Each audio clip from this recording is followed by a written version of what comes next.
It's game day in Stampeder country. Get ready to roll, baby. Good day.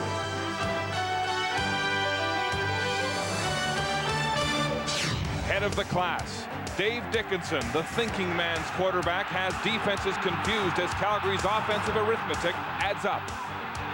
I don't see us scoring a ton of points on Toronto. If it happens, great, but I think it's going to be a hard-fought game, and you know, if we have 2 or 3 opportunities to score touchdowns, we have to take the touchdowns, not the field goals. Eye of the storm, Mike O'Shea anchors the CFL's top-rated defense with a team-leading 7 turnovers. We're going to try and come after you, try and make you make a quick throw. It's in our nature. We don't want to sit back. I don't think the terms bend but don't break is the way you describe our defense. I think we're trying to force your hand all the time. Benchmark, Alan Pitts confirms his Hall of Fame credentials as the CFL's all-time receiver. Clear and present danger, William Hampton leads the league with 5 interceptions. Deep threat, Tyrone Brown puts high octane into Toronto's low-risk offense. Opportunity knocks, Jimmy Kemp answers the call at quarterback.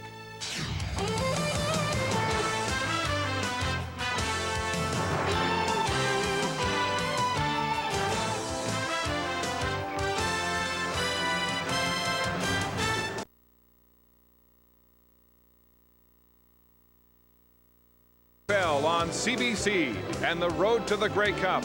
Today, the Toronto Argonauts meet the Calgary Stampeders at McMahon Stadium, where attendance is on a record-breaking clip. The have never been more popular than they are this year, averaging more than 33,000 fans per game.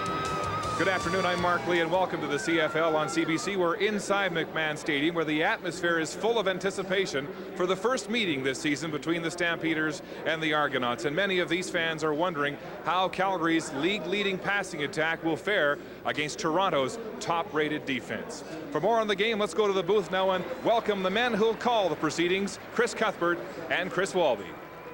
Thanks, Mark, and hi, everybody. Looking forward to this game. These two teams both coming off lopsided 25-point wins last week with hot hands. The two quarterbacks, Chris, coming off career games. Well, big games. I tell you what, one of the things, Dave Dickinson, you know, his 6th game after a shoulder separation, comes back, throws for a career-high 457 yards. Alan Pitts into play, Danielson into play, but when he's not throwing, he's running. He ran for 54 yards and a touchdown. This man does it all. He's a thinking man's quarterback. On the other side of the ball, you got Jimmy Kemp, finally getting the label, the starter, the man to go with. This guy threw for 330 yards, had a great game as well, used 7 different receivers, really mixed it up. And Chris, there's a chill in the air, and we're not talking about the weather. Big roar went up when they introduced that Fred Childress is back in the Stamps lineup. Big bad Freddie Childress, a big chill, 1998 most outstanding offensive lineman, back in the lineup, only 2 practices, but he said, let's get it done, let's start hitting. This man will be a force to be reckoned with today. And of course, the guy that's going to try and stuff Freddie back, Demetrius Maxey. You talk about O'Shea, you talk about Glenn Young. This is the emotional leader. Leads the Argos with 7 quarterback sacks. 2 meetings last year decided by a field goal or less. What'll tip the scales today? Well, on offense, the Argos got to capitalize in the red zone. They run the most offensive plays this year, but they've only got 17 touchdowns. On defense, punish Dickinson. Get in his face, knock him down. For Calgary, offense, you got to have positive first down production. Be able to use your whole playbook on 2nd down. And on defense, hey, don't let Mitchell and Brown run loose. You got to jam them and disrupt the time between those guys and Jimmy Kemp. Stamps and Argos has split their last 8 meetings. Mark? Chris, ideal conditions for football in the foothills here in mid-September. 14 degrees. The wind will not be a factor today, hardly blowing at 9 kilometers out of the northwest. Partly sunny skies here over McMahon Stadium. Coming up on the Canadian Airlines halftime show, we'll go behind the scenes to the Calgary Sick Bay for a glimpse of the high-tech healing powers of Stampeder therapist Pat Clayton. Chris Walby will be by with his pro tips, brought to you by Dodge. This week, Winnipeg punter Bob Cameron. Well, they're getting the ball teed up, just about ready for the opening kickoff here at McMahon. The Argos and Stamps, and back to the booth now, Chris and Chris. And Mark, it is a spectacular day. There's Jim Barker, who says, I think we're pretty good, but we're going to find out here because we're playing a great team in the Calgary Stampeders. On the other side of the field, there's Wally Buono, who says we haven't played our best yet, but he sees improvement after the victory over Edmonton last week. That's a scary thought to think that they haven't played their best football. I think a big test, though, for the Toronto Argonauts is the fact that they only won one game on the road. This is a time for them to come out of their shell, to capitalize, to make themselves truly, truly believe that they can win anywhere. Calgary Stampeders won the toss, and they have deferred, so it will be the Argos to accept the opening kickoff from Mark McLaughlin, and the Argonauts without their key return specialist today. Pinball Clements is out this afternoon with a jammed shoulder. He says he'll be back next week. Well, you can't keep that guy out of the lineup, but the fact is Toronto has so much talent, and they got guys like Ryan Terry just aching and itching to get in the limelight. Ryan Terry is back with Tyrone Brown. They're fighting the sun here, and the ball hits the carpet before it's picked up, and it's the dangerous Tyrone Brown up the sidelines for the Toronto Argonauts. And Jimmy Kemp will lead the Argos out on offense. He had the solid game last week, and Terry takes over as the tailback for Pinball Clements, with Tony Burst also in the backfield. Mitchell and Brown have been lethal since Mookie Mitchell's return to the Argos lineup 2 games ago. The offensive line sees a CFL debut for Big Dave Mudge, who looks like Chris Wolby Jr. at 6'7", 305, and he's just a pup. And he's got the nice haircut going. Argos talking about the importance of production on first down, their first play, and the ball is dropped. And Kemp quickly getting back on it. And did he? No, the Stampeders have come up with it. That's Jermaine Miles. So a disastrous start for the Argos, and Calgary gets a big early turnover. Well, we talked about the fact that Pinball's not going to be playing today. They come out throwing the football. Jimmy Kemp just going to sit back, wait for the receiver to come out.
could have walked into the end zone. Instead, it's a 30-yard gain.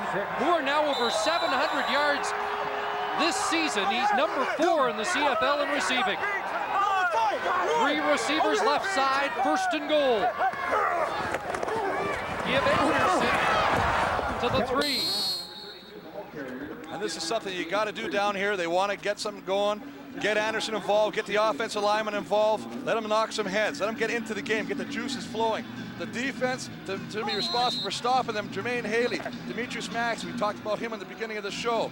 The linebacking, a great Canadian linebacking group, Will Chiro O'Shea in Houston, Martavius Houston, who is an early candidate for Rookie of the Year, and of course, Alundis Bryce, the safety for that great secondary of the Toronto Argonauts.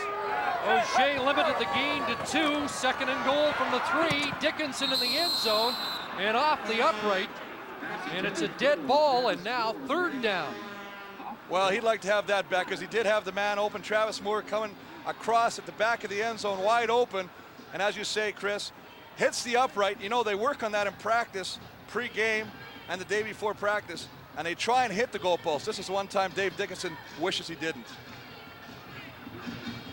So a start reminiscent of Labor Day, when an early turnover by the Eskimos was not converted into a touchdown by Calgary. In fact, they had 2 first-quarter turnovers and did not register a touchdown in the opening quarter. It came back to haunt them. But they don't, you know, they didn't mean they got a touchdown here, but the big thing is they're getting points, production.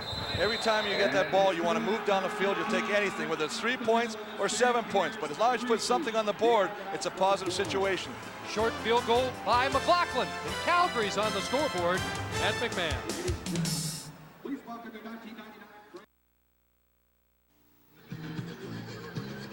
There's the newest assistant coach for the Toronto Argonauts, albeit a temporary position. Michael Clements, with the familiar smile, is helping tutor his cohorts today. Just had a last-minute word for Tyrone Brown as they look into the sun, getting set to accept this kickoff from Mark McLaughlin. Well, who wouldn't take a tip from Mr. Pinball Clemens? I mean, he knows how to do it. You know, that's one thing that Toronto will give up. He is their leading punt returner and kickoff returner, but as we talked about, they have some great guys waiting in the wings. So Brown and Terry are back. And once again, it's Tyrone Brown. Across the 35-yard line and met by a wave of red there. And it's dropped at the 44. Jason Clement, outstanding Stampeders special teams man, led the coverage downfield. And once again, Toronto's going to start with excellent field position. Every time you punt the ball, granted it's, or kick off the ball, granted it's into the wind, but anytime you can start 40 plus, it's a great way to start your offense. Jimmy Kemp, a couple of days ago, told me that he's more comfortable with the offense than at the start of the year. The offensive line now stabilizing, more weapons to work with. And he feels one of the keys is that he just has to keep getting better. Blamed himself for not putting more points on the board last week. And on this play, it's a catch near midfield. Nice catch by Mitch Running, the latest weapon to join the Toronto Argonauts after missing the first half of the year with a broken foot. Well, that's one of the things you're going to see with Pinball out. You're going to get a lot of receivers out there, 6 receivers. These guys are going to be responsible for stopping him, though. Jacobs, Travis C. Miles, and Steve Anderson on the defensive line. Alondra Johnson, Western Defensive Player of the Year. Hall and Johnson, and of course the defensive backs, Greg Frères, who's having an outstanding campaign. Jack Kellogg and William Hampton both with 5 interceptions apiece, and Tony Burse wrapped up and tossed back by that defensive line led by Ray Jacobs. Well, we talked, they have to run the ball. You have to establish the run in this game. Coach Jim, he just wants to say, he said, you know what, my guys have got to go out there. We've got to get the ball going. We've got to run the ball. If it's stuff first time, we'll keep going back and forth. We'll keep doing it until we get successful. Tony Burse, the power back in behind Kemp, and now a passing situation.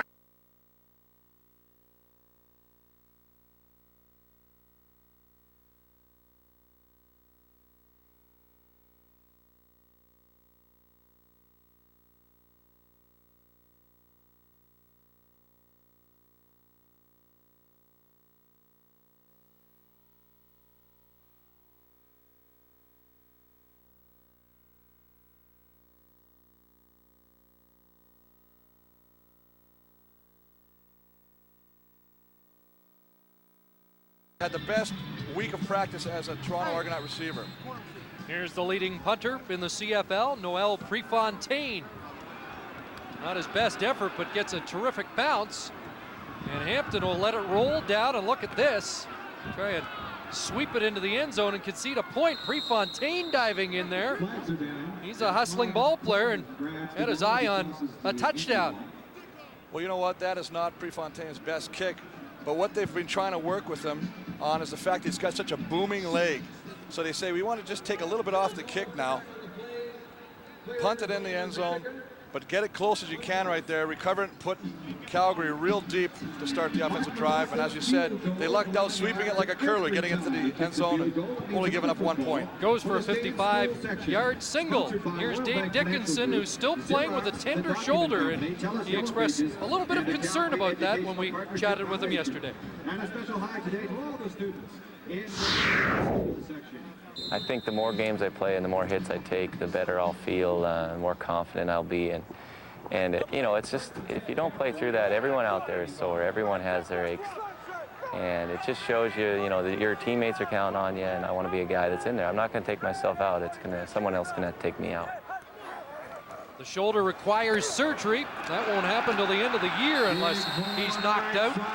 Remember, Wally Bono said yesterday, we're going to try and get things established on the ground, and they do quickly with Kelvin Anderson.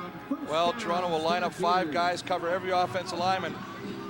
Wally Bono said what we're going to do is we're going to run right at him. We're not going to be like most teams and audible to a passing down. We're going to challenge him. We're going to put a helmet on a helmet, and we're going to get successal yards running the football. Anderson, the 3rd leading rusher in the CFL, and en route to his 4th 1,000-yard season. First and 10 Stampeders. Dickinson has another open receiver, and Travis Moore's been a favorite target in the early going. Well, that's what you watch. You watch for that in the whole week of practice. You watch film. You break down film. You see if there's one go-to guy, in this instance, Travis Moore, who you can look to early to make some plays for you. As you say right now, that seems to be Dave Dickinson's favorite target right now. Just running a little go pattern, coming back, getting the defensive back to stop in his tracks, comes back, makes a nice catch. Gain of 7 for Moore.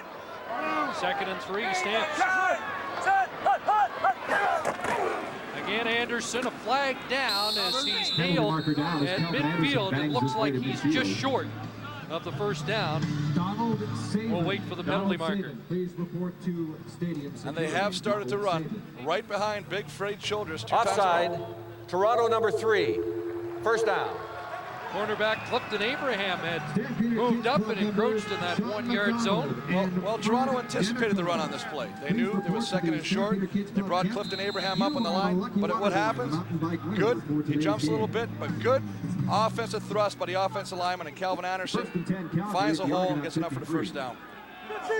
This is the number 1 defense against the run in the CFL.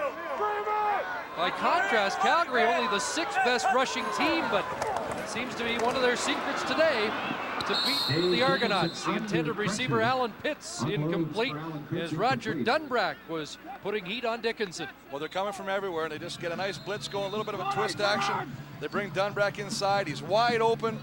Before Dickinson can even get back into his set, he sees the guy coming. He's got to get rid of the football. Great presence of mind to look for his safety valve, Alan Pitts. Smoking materials can be offensive to others. Dunbrack, who's had an outstanding year in his 2nd in the CFL, gives the Argos another non-import who is really having an outstanding season. In fact, the Argos, one of those rare teams that have 5 imports playing in backup roles because of players like O'Shea and Wiltshire and Dunbrack.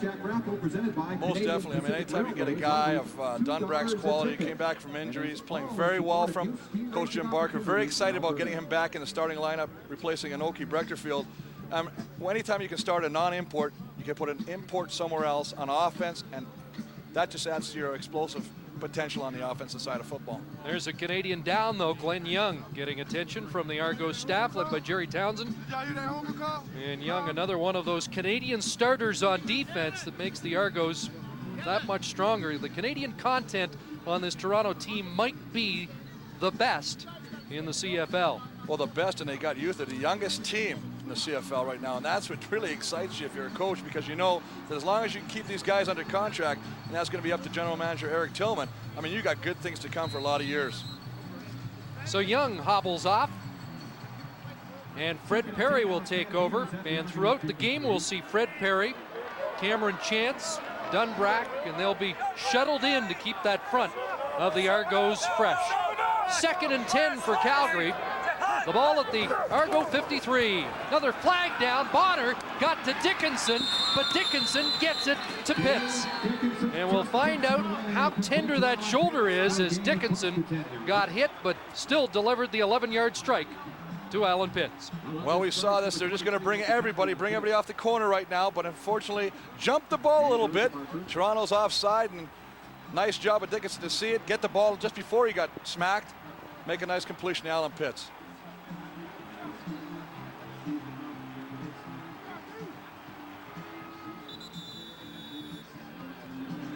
Just debating whether or not to take the penalty. The ball close to a first down.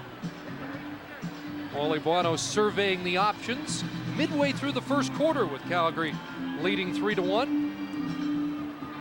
And right now, Chris, I'm really pleased with the way that Calgary has moved the ball. I mean, they're going into the win. They're throwing the ball quite effectively. Toronto is throwing the blitzes at him. Dave Dickinson, for the most part, is picking it up and getting rid of the ball when he has to, taking some shots, but getting rid of the football.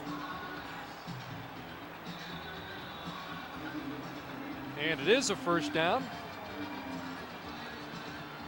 as Alan Pitts catches number 56 on the year. Toronto is declined. First down. I think that was an easy decision for Coach Wally Buono. 1st and 5 or a first down. So the Stampeders continue to march, now down to the Toronto 42. Aubrey Cummings is the receiver to the near side wide. They fake to Anderson, go to Dowdell. And Marcus Dowdell is tackled at the 37. Dowdell really starting to establish himself at the other wideout position in the 2 games against Edmonton. 9 catches, 159 yards and a touchdown. Well, it's just a little screen out there. Going to do a reverse pivot, hit Dowdell. Alan Pitts down the field trying to get a block for him and try to spring Dowdell. And as you said, they really utilize the wide receivers Calgary's offense does. Dowdell with 20 catches coming in and Travis Moore with 35. I mean, these are 2 explosive receivers. 2nd and 5, Stamps. Good protection, Dickinson the throw, and Travis Moore with another catch down the sidelines and finally forced out at the 12. So key catches by Moore, and the Stampeders threatening again. That's a 25-yard catch. And not only key catches, I mean, he's making these difficult catches. These are not easy catches. He goes over the defender this time to jump over him to catch the football. Antonius Bonner anticipates knocking the football down, maybe an interception. This is the 2nd time early in the first quarter that we've seen Travis Moore come up with a nice catch. Getting more work now that Terry Vaughn's gone to Edmonton. Dave Dickinson telling us yesterday he thinks Moore can be an All-Canadian at the receiver position. First down. Dickinson looking into the end zone, hits the intended receiver, and it's knocked down. Byron Capers in coverage for Toronto. And a nice job of Byron Capers knocking his football down, because Dave Dickinson had all day to throw this football. They kept Kelvin Anderson in the backfield for extra protection. He just sits there, counts Mississippi's, waits for Alan Pitts to come open. But Bonner does a great job, or Capers does a great job of coming over and knocking that football down. Argos also number 1 team against the pass. And last week, after a field goal on the first possession, here's Dickinson in trouble, end zone, and it's knocked away. Terrific defensive play by Clifton Abraham. But again, a penalty. Yeah, that's right. And you know, it seems like Toronto's defense is a little edgy right now. They're quick to jump. They've jumped offside, and I think this time they got caught again. They just put the fullback offside. up. Toronto number 35. 2nd down repeated. They put the running back up there in a blocking position. As he motions, Martavius Houston, who's on the corner, comes on the rush. Just anticipates the count a little bit too early. I was going to say, last week after that first field goal by Saskatchewan, the Argos defense pitched a shutout. Just 9 first downs allowed. second down, and 5 for a first down. Dickinson rolling into the end zone, and Danielson got his feet tied up with Antonio's Bonner, and it's incomplete. And Danielson protesting that the flag wasn't thrown. Well, that's a great call by the official who's standing there facing the receivers as they're running into him. I mean, that's just catching your own feet. A lot of times when you're in coverage, just tight coverage, I mean, you accidentally get in there, he just runs, his foot catches the front of Antonio's Bonner's leg, falls down. Good no call by the referee. And once again, a Stampeders threat stopped short. And the nice thing, I mean, Toronto brought 8 guys on that blitz. Dave Dickinson, enough of a presence to get outside of the blitz, finding enough time to try and throw that football. Mark McLaughlin with a 14-yard. So Mark McLaughlin, the leading scorer in the CFL, puts his second field goal through. And with 5:01 remaining in the first quarter at McMahon Stadium in Calgary, the Stampeders have the lead.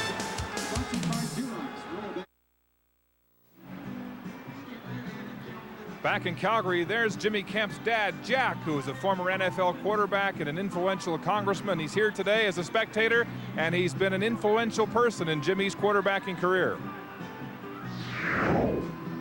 He's got his opinions and likes to tell his son how to play, and sometimes, most of the time, he's probably right, but you know how sons are. The one time they're wrong, we'll seize on it and make sure he knows he was wrong and bring it back up again and again. But he's obviously a great resource for me. Once again, Tyrone Brown, the kickoff returner for the Argos, trying to give Jimmy Kemp good field position once again, as this Argo offense has yet to get on track this afternoon in the opening 10 minutes at McMahon. Well, I think they've got to start establishing the run. They've ran it once. They've tried to throw the ball a few times. You've got the win. I understand you want to throw the ball when you have the win, but you got to mix it up. You did a great job of mixing up the plays last week. It's got to go back to that package. Try and keep Calgary's defense off balance. I think the Argos feel that they're in a position now, personnel-wise, where they can strike for some bigger plays. And here's a completion over the middle at the 49-yard line. And Paul Mazzotti, who is working his way back into the Argo offense, has his first catch of the afternoon. Well, it does a great job. They run a 6-pack. By that, I mean they put everybody in a receiver position. The offensive line, a great job of pass protection in there. Give a nice field of vision to Jim Kemp to throw that ball to Paul Mazzotti. As you said, came out of the closet, as it were, last week with 6 catches. I mean, that's his biggest production of the year. 11 yards there for Mazzotti. And it's a first down for the Argos. Go back to the ground, and Alondra Johnson wraps up Ryan Terry. Well, you've got to run the football. I don't care if you're getting 1 yard or 2 yards. You're going to eventually break one, but it's a nice job. You get a helmet on a helmet. Alondra Johnson, as you said, smart, comes in, makes the play, helps the defensive lineman bring it down. But what it does, if you notice, Alondra is sucking tight to the line because they're running the football. That will open it up deeper on the pass. Tied for 9th in the CFL in tackles, along with his counterpart for the Argos, Michael O'Shea. And it's 2nd and 8 for Toronto. Kemp with time, throwing, and it's out of bounds near the Calgary bench. Ryan Terry came out of the backfield, caught the football, but couldn't get a foot down. Well, I can understand why Wally Buono's excited about his defensive line. These guys are rushing forward, are bringing great pressure. As you say, Terry, nice job of trying to keep his feet in, drag him in bounds to make the catch, but great pressure. I mean, here they are rushing. They're running a little stunt, a little twist action up top. Kemp's getting hit. This is exactly what you want to do. If he gets the ball off, great. If you're in the vicinity, hit him. Let him know you're there. Disrupt the rhythm. Steve Anderson applying the pressure there. And Prefontaine back in. Better punt. Hampton in front of Coleman. And William Hampton down to the 19. A 44-yard punt. A 4-yard return. First quarter at McMahon Stadium in Calgary. And Hampton is down. Games every Sunday. William Hampton, who returned that punt and who Wally Buono says is the best athlete on the Stampeders, slow to get up after the last hit from Andrew Henry. Well, you can see him trying to get away from the tacklers. He goes down. Now he's down right now. Watch. Right. Oh, take it. The knee right in the back. And that, I tell you what, better get that boy somewhere back, said. So Hampton and Walby both with a sore back today. I know you're playing hurt today, and now Hampton is too. Pat Clayton attending to him, and we'll have a feature on the veteran athletic therapist of the Stampeders in the Canadian Airlines halftime show. First down, Stampeders from inside their 20. Here's Kelvin Anderson, and he gets to the 20. And a couple for the outstanding running back, O'Shea and Perry, the tacklers for Toronto. Well, great team speed by Toronto to stretch that out. He's looking to go wide. He's looking to cut it back in. Wiltshire misses with the tackle. But, I mean, the pursuit angles of the backside of Toronto are so tremendous that he limits the gain, wraps him up quickly, 2-yard gain. This is where the Argos defense wants to put you, 2nd and 8 situation.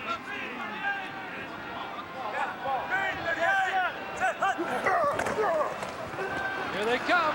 Look out! Dickinson ducked under it and does get it away wisely to avoid the sack. And how did Alundis Bryce miss nailing Dave Dickinson? Chris, let's not talk about how did Alundis Bryce miss Dickinson. How did Dickinson know he was there? I mean, we talk about quarterbacks having that spider sense, but watch this. He's looking to the right. He doesn't even see him coming. He ducks just at the right second, comes back. That, you just don't teach that. You just do not teach this stuff right now. And then, of course, presence of mind, knowing he's going to get hit and getting rid of the football. Turns something that could have been awful negative into something positive. And Bryce lamenting the one that got away. Tony Martino coming in, and let's see what happens to Calgary. They've had punts blocked the last 2 weeks. Andre Batson getting both, and you know the Argos are going to see if Calgary's cleaned up their protection. And they don't get the snap off, and it will be a time count violation. Nice job of the Toronto mixing up. Calgary number 11, still 3rd down. Martino's got to take a time count because what is happening is he's seeing that his blockers are yelling out different numbers. They're not all on the same page right now. They got guys going back and forth, back and forth. They're mixing up the coverage, and as a result, and here's the block punts that happened. He's had 2 blocked in the last 2 games, 1 for a touchdown, 1 that gave Edmonton excellent field position. Both by Andre Batson last week. It resulted in a Rick Walters touchdown. But they get it away cleanly. Heavy emphasis on punt protection this week, and good downfield coverage by Roger Reinson, who usually leads in that category for Calgary. We do have a penalty marker. We'll sort it out when we come back. 41 yards. No yards penalty will be charged against Jason Clement, so they'll march it back deep into Calgary territory, and the Argos have their best field position of this first quarter, which has 1:38 to go, and a net of 19 yards after the punt and the penalty. Well, you know, they're punting into the wind. The cover guys are trying to figure out where the ball is going to come down, and unfortunately that time, Roger Reinson got caught in the 5-yard zone. Been a tough return for Tony Martino. He averaged 23 yards a punt last week against Edmonton. And the 2 blocks we talked about, Kemp got it away, up for grabs, and out of the reach of Jack Kellogg, who's picked off 5 this year. Well, I think that Jim Kemp thought Mitchell was going to break off the pattern a little earlier as a result of Greg Frere's coming from the safety blitz, and he doesn't cheat up on this thing. He comes from all the way back. You're just going to see him come into your screen right now. I mean, that is taking some time, and obviously Kemp was hoping that Mitchell would come back into the middle, and they ended up in the wrong spot and didn't connect on that pass. Boy, it's got the makings of a real defensive battle this afternoon. 2nd and 10 from the Stampeder 33. Quarterbacks haven't been able to solve these 2 tough defenses. 2nd and 10. Another blitz. Johnson nailing Kemp, and the pass falls incomplete. We talked about the fact that you got to disrupt the rhythm. These are timing patterns. Kemp's looking for Mitchell again, going outside. What happens? They bring the blitz. They bring Kevin Johnson off the top again. Here he comes into your screen. Kemp's got to get rid of the football. Doesn't have all day to sit there to throw. As a result, another overthrown football, and they've got to turn it over. Try a field goal by Giancola. 6-1 the score right now, as the rookie place kicker, who has been the talk of the town since arriving in Calgary, and Giancola comes on to attempt a 40-yard field goal. He is 6 for his last 6.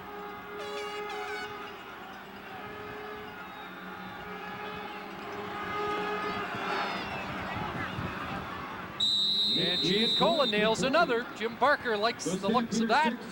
And with under a minute to go in the first quarter, it's 6-4, and we'll join Mark Lee. Chris, we've got an update on the condition of Argo Rush and Glenn Young. He has a twisted knee, and the Argo training staff aren't sure whether he'll be able to return to action today. They're going to rest him for now. It seems this new AstroTurf here in Calgary may have been part of the problem. Here's a cross-section of the turf. The padding is twice as thick and bouncy as the old turf was, but it seems the problem was with the new top. It's so sticky, the players say, so much friction that Young's foot got locked on the turf, and the only thing that gave way was his knee. And he's on the bench right now on the Argo sideline in quite a bit of difficulty, I understand, Chris. So we see he continues to get attention on the knee. And the Argos defense on the field. Kelvin Anderson broke the first tackle, and Anderson still going on a run. On a great play that's designed to go to the left, he cuts back, and as you say, what a run. Leg drive. This guy's got more zip than the vacuum cleaners I use at my house. He just keeps going and going and going. Spins, fights, drags people. That just lifts your whole team. Your offensive linemen are starting to get fired up. This is what you want. Watch him right here. Spins, breaks the tackle, on his right, is hanging on for dear life as he keeps dragging him for a first down. 15 yards, the pickup for Anderson. This should be the final play of the first quarter. They'll go back to Anderson. And this time he's nailed. Michael O'Shea met him a couple of yards beyond the line of scrimmage. So the first 15 minutes of football in the books at McMahon, and the hometown Stampeders own a 6-4 lead.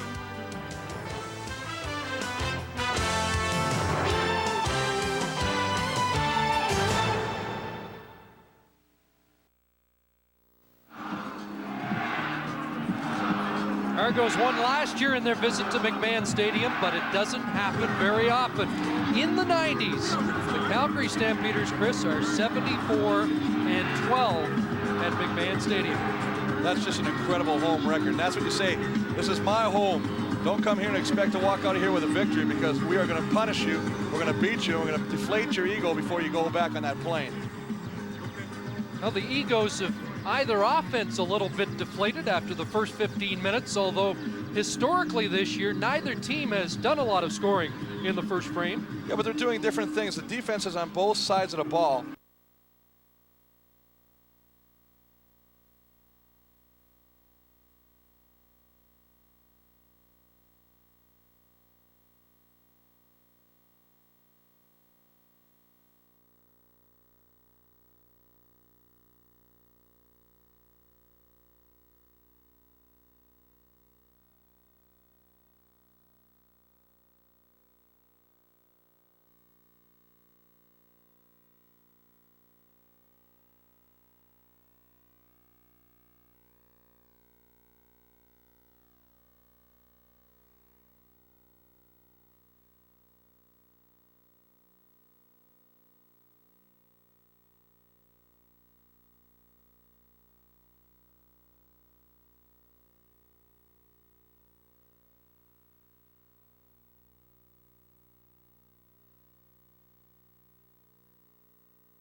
Alundis Bryce in coverage. And a nice job of Demetrius Maxey getting in there. We talked about him earlier, the fact that he is a force in that defensive line.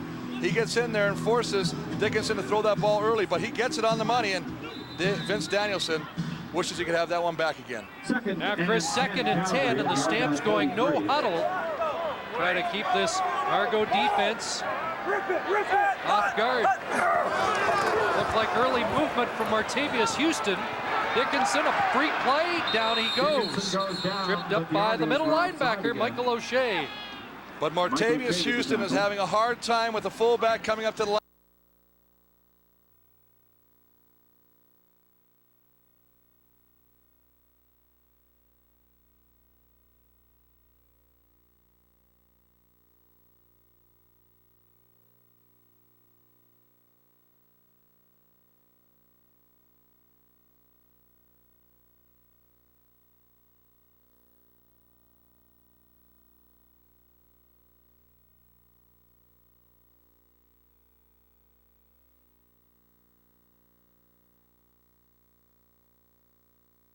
Aubrey Cummings. And Dickinson tried to find Aubrey Cummings on that pass, threw the football very nicely over the shoulder where only Aubrey could catch it. And in fact, Dickinson could have taken off with that football as well. He had a lot of green in front of him, but chose to try and get it there. And unfortunately, just a little too far for Aubrey. You wonder how reluctant Dickinson may be of running with the football today with that shoulder. Well, a little history last week for Mark McLaughlin. He passed Dave Cutler in a third place on the all-time list in points, and now attempting number 500 of his distinguished CFL career from the 45-yard line. No doubt, Mark McLaughlin, number 500, and the Grey Cup hero from a year ago has another milestone. Stampeders add to their lead. It's now 5 here at McMahon.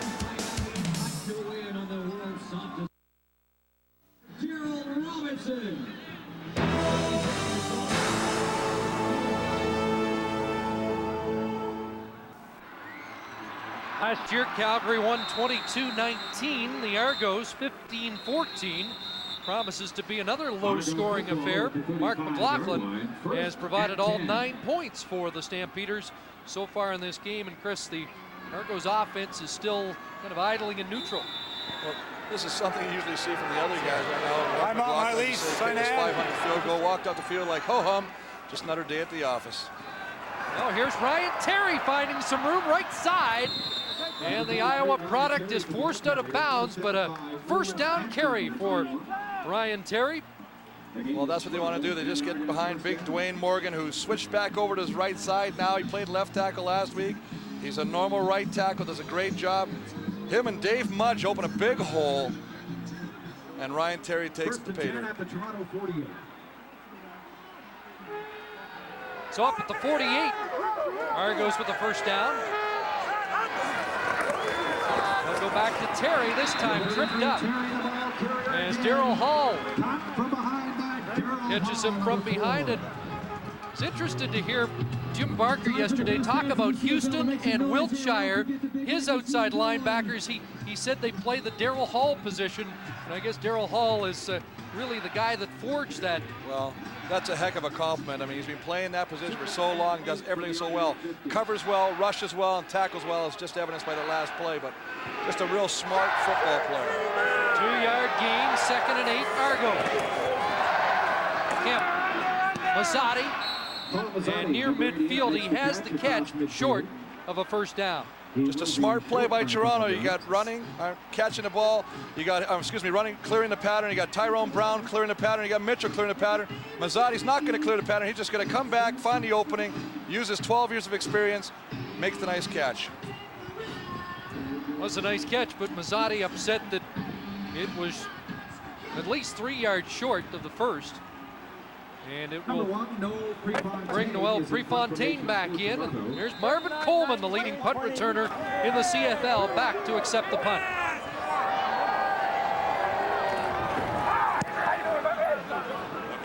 Booming punt, and Coleman backpedals to his 4. Sheds the first tackle, but there's no room. A 50-yard punt. And only 3 on the return. Stamps are backed up, but enjoying the lead.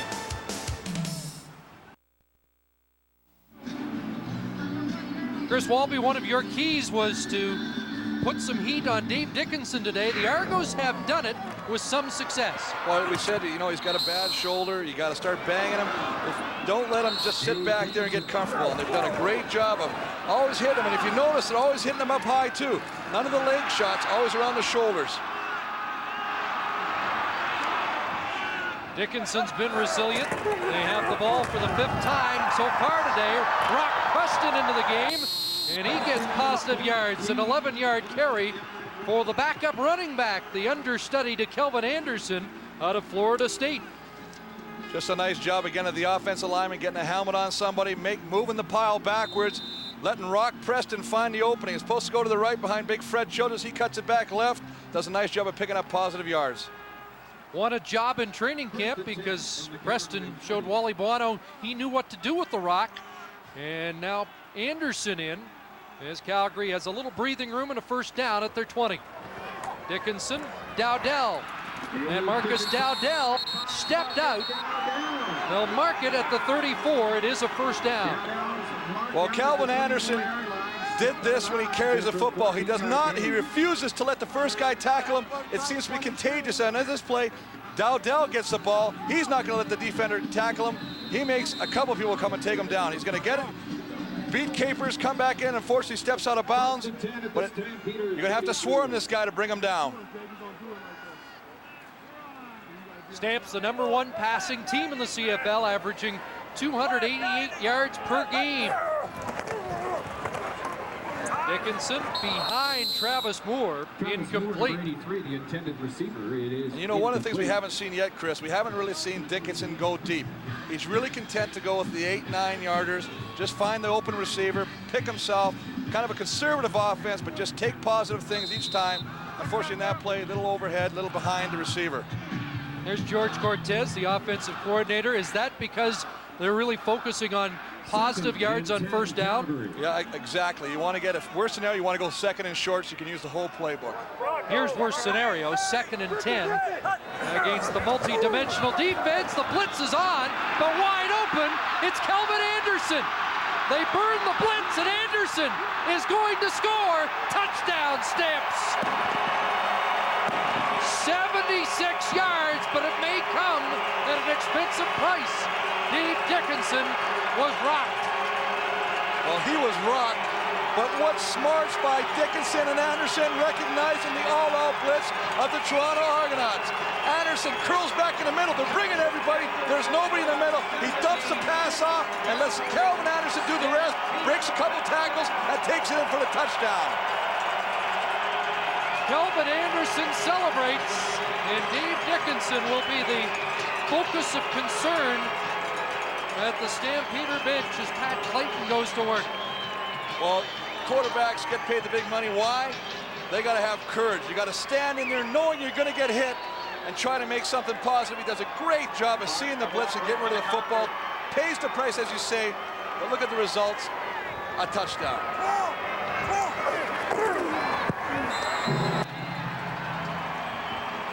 76 yards, Dickinson to Anderson. McLaughlin the extra point, and suddenly it's 16-4 Stamps.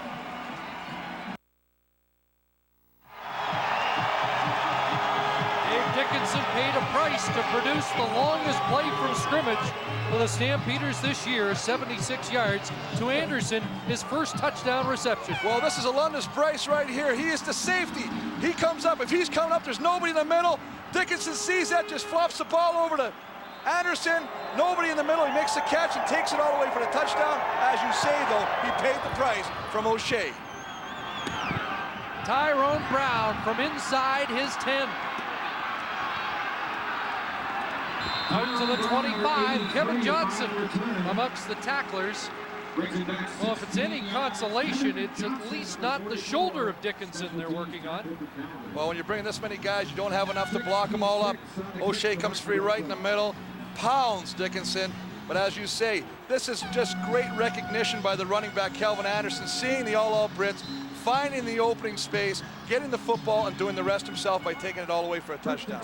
We talked about it last week. When they send that many people, there is some areas that are vulnerable, but it takes great execution. Exactly, Chris. You're bringing 7. They can't cover everybody, and nice job of execution by Calgary. So Jimmy Kemp's in a hole, and look out. That could have been a worse collision. Hampton. But Tony Burse was the receiver, and that's like nailing a redwood. That's like chopping trees without an axe. You're right, but I tell you what, not only was that could have been a collision, but William Hampton, the ball hawk, could have easily stepped in front of that ball because it's going across the field right now. And took it. Look how close he is right there. He played the back to make sure he got him down, but he could have played the football. 4 on the play. Hampton's picked off 5 and taken 3 back for touchdowns. 2nd and 6. Kemp looking downfield, and there's a real fight along the sidelines. Andre Kerwin was the intended receiver, and he was smothered. Well, you talked about the fact that Wally Buono thought that William Hampton was the best athlete he had on his football team. I mean, he is step for step with Andre Kerwin. There's no way this ball is going to get completed. It would have to take a miraculous catch by Kerwin to make this catch, but Hampton just snuffs him right out. Jim Barker thought the coverage was just a little too sticky. Marvin Coleman lets this bounce, and it ricochets out at the Argo bench. Just a 30-yard punt. Stampeders at the 49. Mike McCoy warmed up during the last Argo possession, but Dave Dickinson back at the controls of the Stampeders. The ball at the Calgary 49. Play action, Pitts with the catch. Alan Pitts, and right now, Dave Dickinson dissecting the #1 defense in the CFL. Let's go down to Mark right now. Chris Dickinson just took another shot and he's limping. Pat Clayton, the Stampeder therapist, told me he has bruised the front of his knee, the bursa sac area. They put ice on it on the bench, but they didn't have much time to do that because he's back in, as you can see right now. And Pat Clayton will be the subject of our Canadian Airlines halftime show as he takes us inside his high-tech world of therapy. Also, Chris Walby's Pro Tips brought to you by Dodge. Chris. Yes, the popular pro tips they were asking in the restaurant last night what tips he was going to have today. And a flag down before that one got underway. Well, the restaurant was dealing basically with Icon cuisine. violation. Calgary number 15. Still first down. And just to note, there will not be culinary tips at halftime. Although I know you're an expert in that area. Well, there's a small fork and a big fork. And you have to know which one to eat in the proper order. 5-yard penalty takes it back to the 40. First and 15 for Dickinson and company. Stampeders the most penalized team in the league, but they've not been too bad in that department so far today. Dowdell, and he's nailed after a short gain. You know, you can't say enough about Dave Dickinson. He's limping on the play. He's going down. He looks to the other side, looks off the safety, throws it back across the field. Nice catch, nice throw, but he's staying in there. He's a gamer. He's just getting cranked all the time, and you got to love it, man. He's 10 for 17 for 206 yards already. He's having a great game. Remember last week, 457 yards, the 8th highest total in Stampeder history. Guess who has the top 5? Jeez. Second and 12, open. Aubrey Cummings sidestepped one tackle. He's out at the 26, and that's about a yard and a half short of the first down. Well, I'll tell you, I'm very impressed with his play calling. He's executing like it's going against scout team right now. And we're talking about the top defense in the Canadian Football League. He's going to the left side, to the right side. Whatever he's doing, it's working. He's executing perfectly. And I hate to make this comparison, but he looks like a Tom Clements to me. That's interesting because Wally Buono said yesterday he thought that Dave Dickinson is the closest we've seen of somebody looking like Doug Flutie, except for the escapability and the legs of Doug Flutie, but his play selection, his arm, and his smarts. I think if Doug Flutie saw how he avoided London Grice on that blitz, he might say, hey, but you've been watching my game tapes. Mark McLaughlin instead is in to try his 4th field goal of the first half, and it's been a perfect afternoon for number 13, and it's now 19-4. Wally Buono electing, instead of a gamble, to just pad the lead now over 2 converted touchdowns. Well, that's the thing, but I think they're going to have to go when they go in for halftime. They're going to have to figure a way to just try and keep Dave from getting hit, and I think you got to start handing the football off a little bit more. Take some of the pressure off Dave. He's throwing the ball extremely well, but start giving the ball, start giving the rock to Rock Preston, or start giving it to Calvin Anderson. Let them start carrying some of the load, take some of the heat off Dave, maybe some of the hits. Well, right now the heat is firmly applied on the Argonauts offense, which has just been unable to sustain drives against the Stampeders in this first half. Tyrone Brown and Mitchell have been shut out so far. There's Kerwin with a catch in front of Marvin Coleman and into Calgary territory. And a nice execution done by the Toronto offense right there.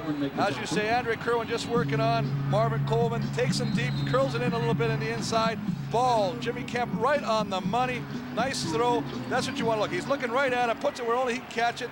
Does a nice job. Nice tackle by Coleman to prevent him from going further with the football. 22 yards for Kerwan, his 30th catch of the season. Tony Burse.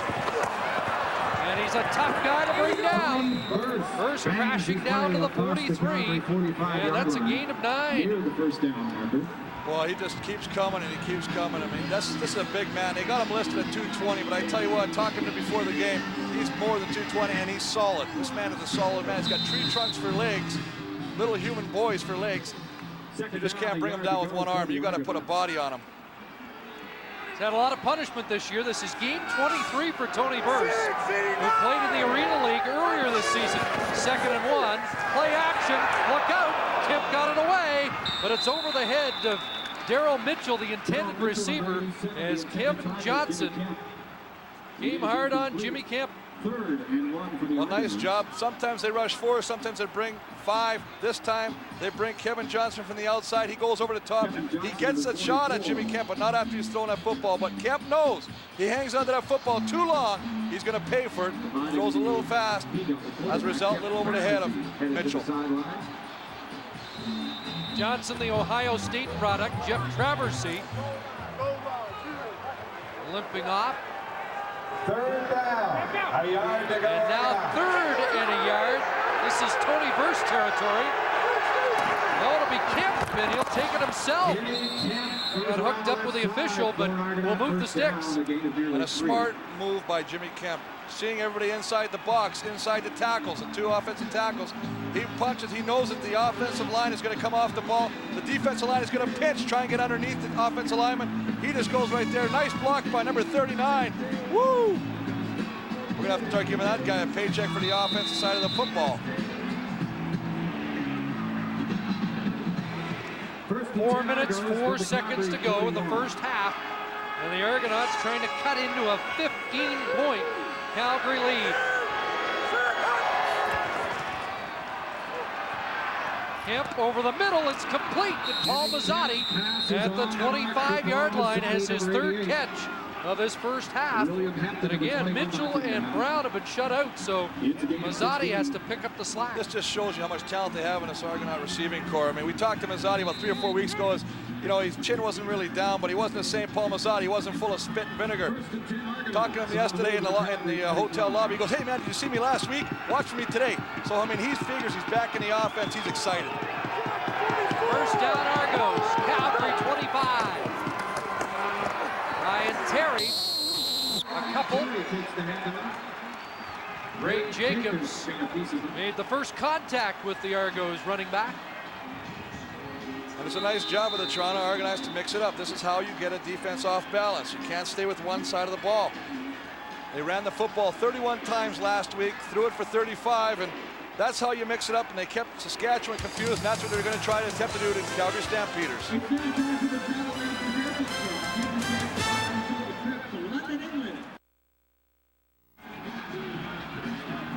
Toronto Argonauts with their most promising drive of the first half. They've moved the football 52 yards on 6 plays. Now looking at a 2nd and 8.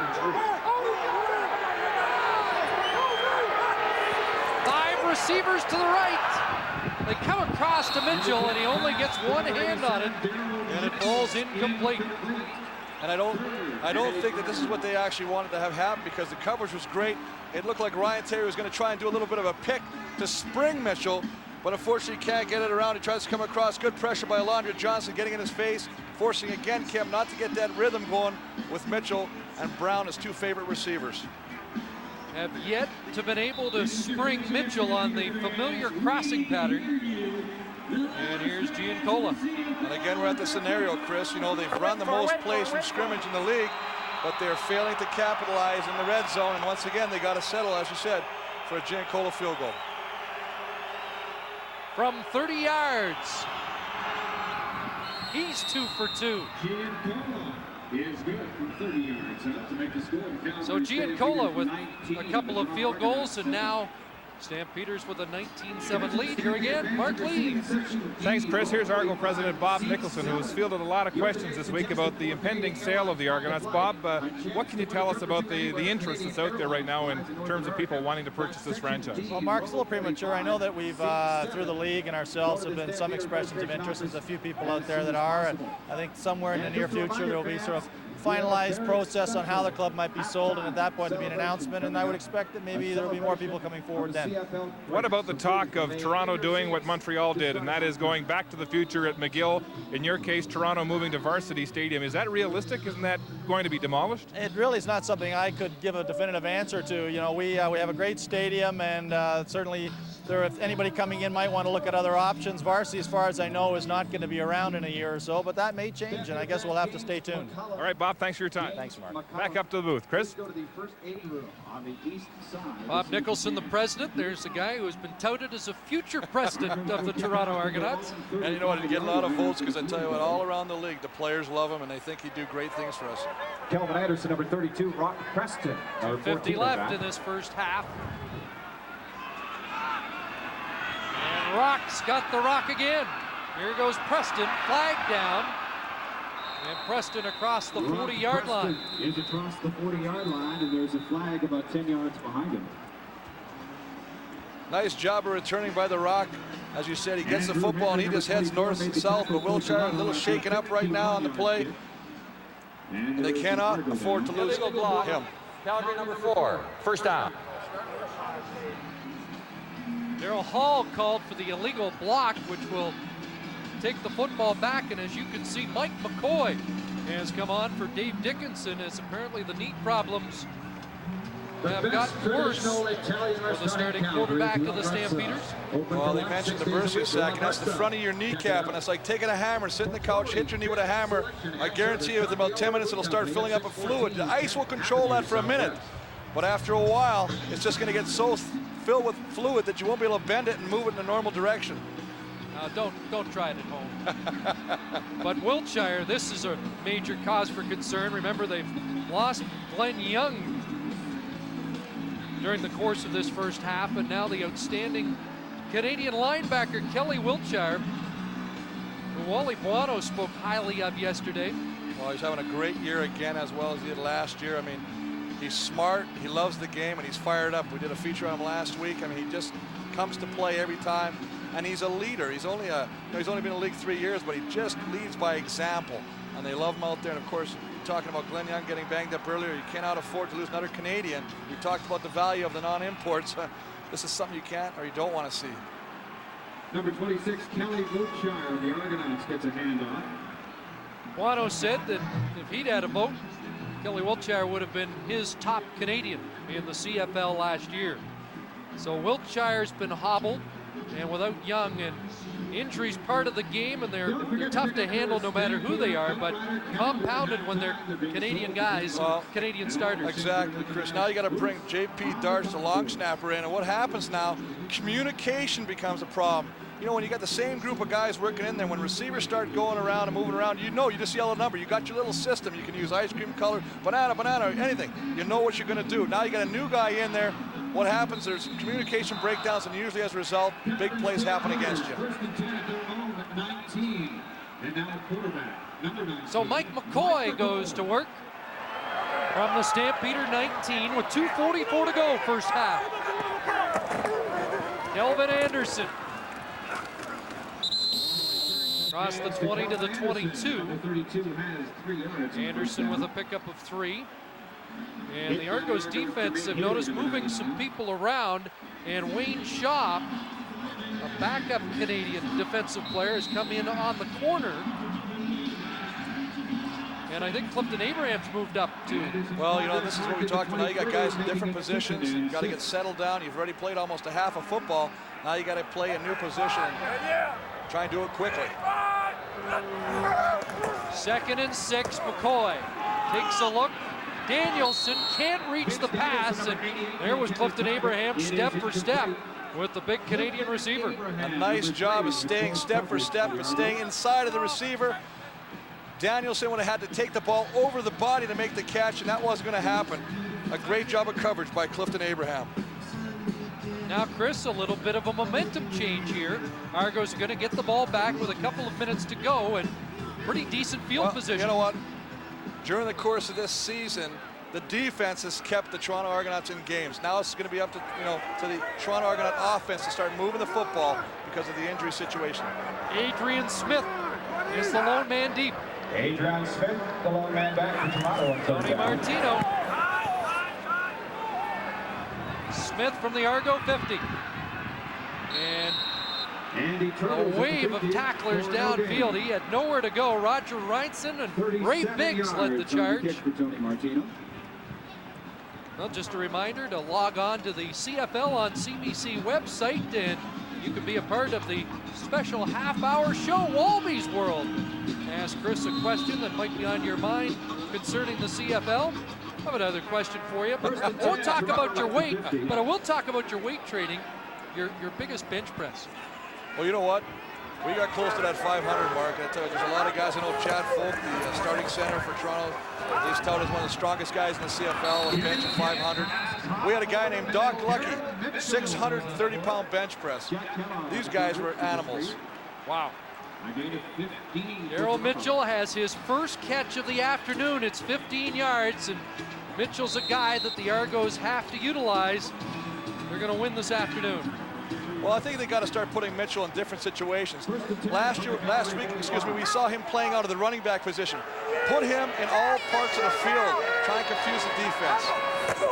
First down, play action, bootleg, Kemp, and he'll scamper for another first down.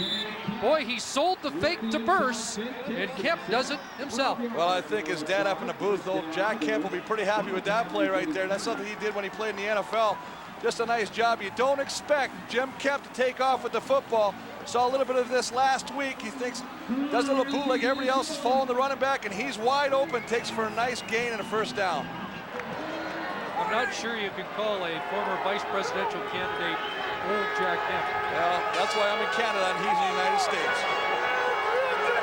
Argos moving the football. First down, Kemp. Got another completion to Paul Mazzotti at the 25, and that's 7 more for the Argos. Well, they're getting great production out of Paul Mazzotti today. Everybody else is clearing. Mazzotti just doing the 8 to 10 yard routes, falling. He's almost a safety valve, and Jim Kemp is doing a great job of finding him with some nice catches. Clock running. 90 seconds left. The Argos do have their timeout. 2nd and 2. Kemp, Kerwan hit the catch. Very short gain, but is it enough to move the sticks? Well, they only needed 2 yards. Little surprised that Coleman played off so far, allowing Kerwin to come in back and get that ball, and actually maybe you're going to measure for the first down, but you would have thought with only 2 yards that Coleman would have came up and pressed the receiver. Long throw to the wideout, and they don't get 2. It's a yard short. Well, decision time for Coach Barker right now, and you know, you got to look at this, Chris. The last 2 drives, Toronto's offense has started to get a little momentum. They started to move the football pretty good. And they're bringing the big boys in. Dwayne Dimitrition and David DeLaparelle is coming in, checking in with the referee. So they're going to go for it. 3rd and a yard. Well, you've got the option of taking the field goal and trailing by 10, but then again, Calgary gets the ball back with over a minute to go. Argos got bigger plans. Well, I think that you gotta go with this. This is a real confidence boost for your offense when the coach sends in the big team or the Argo team and says, guys, it's up to you. Get me the first down. Officials want to make sure the Stampeders remain in their bench area. They were cheating down towards the sticks. And Wally Wano's troop has been asked to get back into position. Here we go with the jumbo team on. Kemp He's going to throw. Wide open Mitchell. Daryl Mitchell, touchdown. Oh, a creative play by the Argos, and they're right back in it. Well, they caught Calgary thinking run all the way. Everybody's tight to the line of scrimmage. Mitchell releases off the line, does his patent across the middle. Nobody is within 10 yards of him.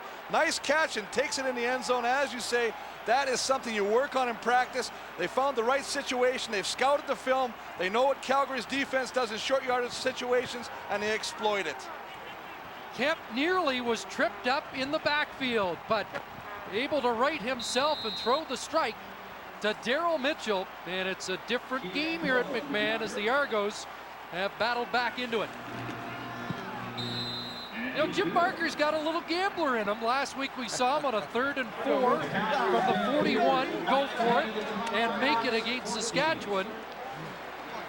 Well, this puts your team right back in the hunt. This is exactly what you want to do. And I mean, going into the half, you score a nice touchdown. You can see right there, he almost gets caught up a little bit. Comes back, all of a sudden, the defenders of Calgary realize, oh, he's going to throw the football. Mitchell's coming across the middle. He's wide open. Coleman's in a chase position, and he straddles the line and walks it in for 7 points. Daryl Mitchell has his 3rd touchdown since returning. Jim Kemp almost upended by Mark Pilon, but he did get the ball to Mitchell. You're right, Chris. Pilon came through, got some great penetration. Again, anticipating the run, shot the gap. That would have been a great play of him to trip up Jimmy Kemp, but Jimmy Kemp kept his balance, looked back to the backside, found Daryl Mitchell wide open again, threw him the football, and he scampered in the end zone, and now we have a game. Jim Barker was saying we're not going to go to Mitchell as much as they did in the past. I mean, he had 160 catches last year for the Argonauts, but he said when we don't go to him as often, he has more big play capabilities when we're not using him as much. And a big play there gets the Argos within 5. Brock Preston working his way back for the Stamps up to the 37-yard line. So 58 seconds left on the clock for the Stampeders to work with. And remember, their #1 man knocked out, and right now it's Mike McCoy's game for the Stamps. Well, Mike McCoy has played limited, but he's been successful. He played a great game against Winnipeg. He led them to victories when Dickinson was out with the shoulder separation. He's had some playing time, and I think that's what Wally Buono said. We're very fortunate that when Dave was down, the guys that came in did a great job for him.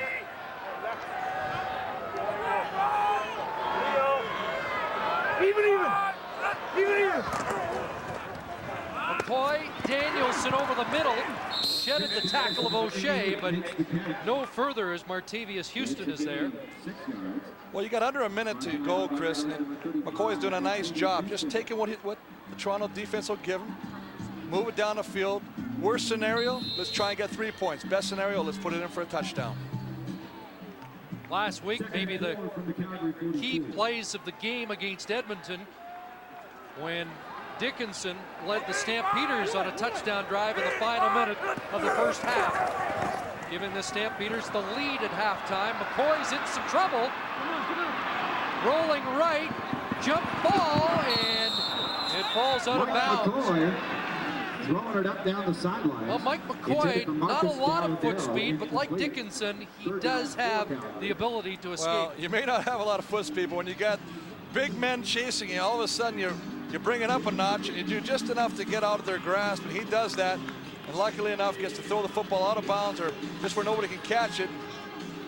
Now they got to punt it away, though, and put their defense on the field with 28 seconds, and hopefully Toronto will not take the ball back. Stamps scored on 5 of their first 6 possessions, but without Dickinson, they are in a punting situation 2 consecutive times.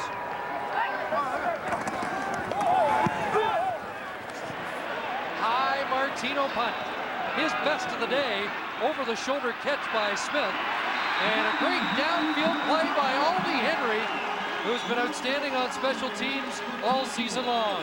Well, Chris, he's leading the team in 17 special teams tackles, and that'll tell you right there. Open field tackle, one-on-one, does a great job of bringing the punt returner down and putting Toronto deep in their own territory to start this offensive drive with only 17 seconds left in the half. Just fighting off the block, nice job. I mean, this is just determination. you know, you may not be able to contribute on the defensive side of the football or the offense, so this is where you got to excel, and Aldi Henry does this on special teams. Former Argo draft pick and hustling all season long. He's the top special teams man on the Stamps, number 3 in the league. And that, by the way, was more like the Tony Martino we know in this league, a 60-yard punt. And the Argos inside their 15 are just going to work the clock down with 16 seconds left. Well, you know, Tony Martino, who's been battling the ball, he hasn't had a great average in 2 games he's played, and obviously he had the 2 punts blocked. He's like a golfer who's trying to find his swing right now, and as you say, that was his best kick. He's going to go in a half saying, you know what, I think I found my groove again. Kemp taking a look at the clock. Time's run out, and so has the first half. Started with the Stampeders opening up a 19-4 lead, but Kemp to Mitchell gives Jim Barker and the Argonauts reason to think positively after one half of football at McMahon.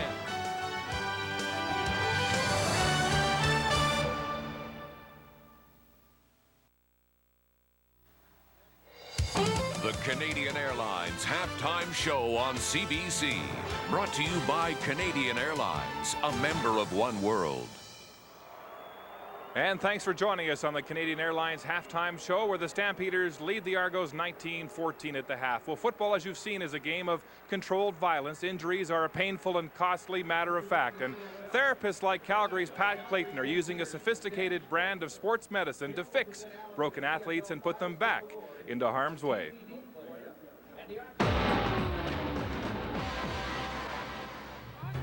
I've been in practice for 35 years, and the changes over my career have been dramatic. Today, we, in our treatment protocols that we used, we probably used 8 different types of electrotherapy, either currents or equipment. We know in some of the things that we were doing today, we were using a process called ionophoresis, which takes an anti-inflammatory into a patch and puts it directly to the point of inflammation. And that's a relatively new thing. Does this feel any better today? Yeah. We have way more advanced equipment, equipment where we can really make objective measurements, for example, as we were doing today on the KinCon with Mike McCoy's shoulder. When I first started, none of that equipment was available. We had to make subjective evaluations of things, and that isn't always the best way to do it. Remember, your motion is up. There you go, perfect. That's what I want. That's your control. 5, 4, 3. For an offensive lineman like Jay, he has to only do certain types of things. He works in a very small confine, but the stresses on the joints, and in particular the knee joint, are high. So all of our testing today, as we evaluate his ability to go back and play, were designed to make sure that he could do those in a controlled environment. The player wants to be on the field. That's where he wants to be. My role is to make sure that when he returns to play, that he's returning safely. We like to look at our players as patients that we're going to see over time. We would never compromise a player for a game. What's up, Mom? I'll be all right. Whenever we go to the field, our initial assessment always starts as a neurological assessment, regardless of what the problem is. We want to make sure that everything is intact there first before we go to whatever problem that we might have. The athlete, whether he's wearing our jersey or someone else's jersey, is really not the issue. The fact is that you've got an injured player on the field, and you want to make sure that they're well looked after immediately. To me, the greatest enjoyment comes out of bringing a player back from injury to play at a high level and have them continue to enjoy their career, and then see them years and years down the road and they're still healthy. That's the enjoyment and the satisfaction that I get. Pat Clayton also says for all the high tech in sports medicine, you still have to have the hands-on experience to make a decision on a player's knee at center field. It's 19-14 Calgary at the half.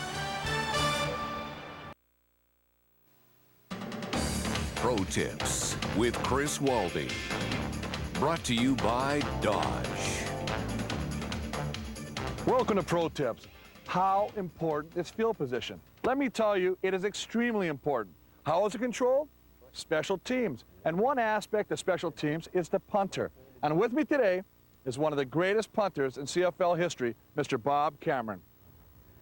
Thanks, Chris. I'm going to show Corey here 3 points of kicking a football. One is the hold. You've got to hold the ball, and I use the middle finger on the laces. You drop it in front of directly in front of your right foot, if you're right-footed kicker, and the ball has to mirror the angle of foot upon impact. So I point my toe down, ball hits it right on the same angle as my foot pointed, and then you hopefully kick it down the field about 80 yards. The other point I'm going to say is you balance on your left foot to kick, so the left hand comes out to the side, so you're perfectly on balance upon impact of the ball. You bring this hand back and kick up through the ball. Now I'll just kick, this is the last step, kick, bang. 80 yards. Okay, Corey, go at it. I think you can do that. Another great tip, Bob. I tell you what, I know Gordie Howe played 25+ years in the NHL, but ladies and gentlemen, I can guarantee you that Bob Cameron will last a lot longer in the Canadian Football League. See you next time.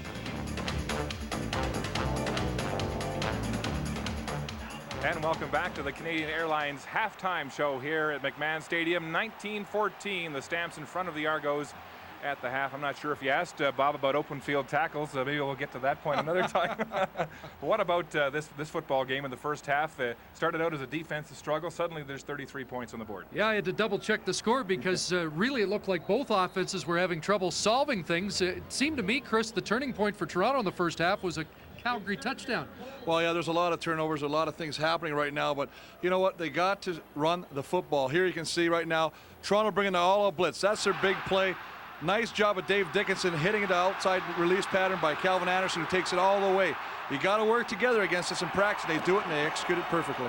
Calgary had a 19-4 lead, but then Dickinson started taking shots, and he's been knocked out of the game, at least for the time being, with a bruised knee, and Mike McCoy hasn't been able to move the Stamps offense. We talked about how tough he is, but look at, you know what, Toronto started slowly. Jim Kemp, great job, bring their jumbo offense in there. Everybody thinks they're going to run the football. Gets Mitchell wide open.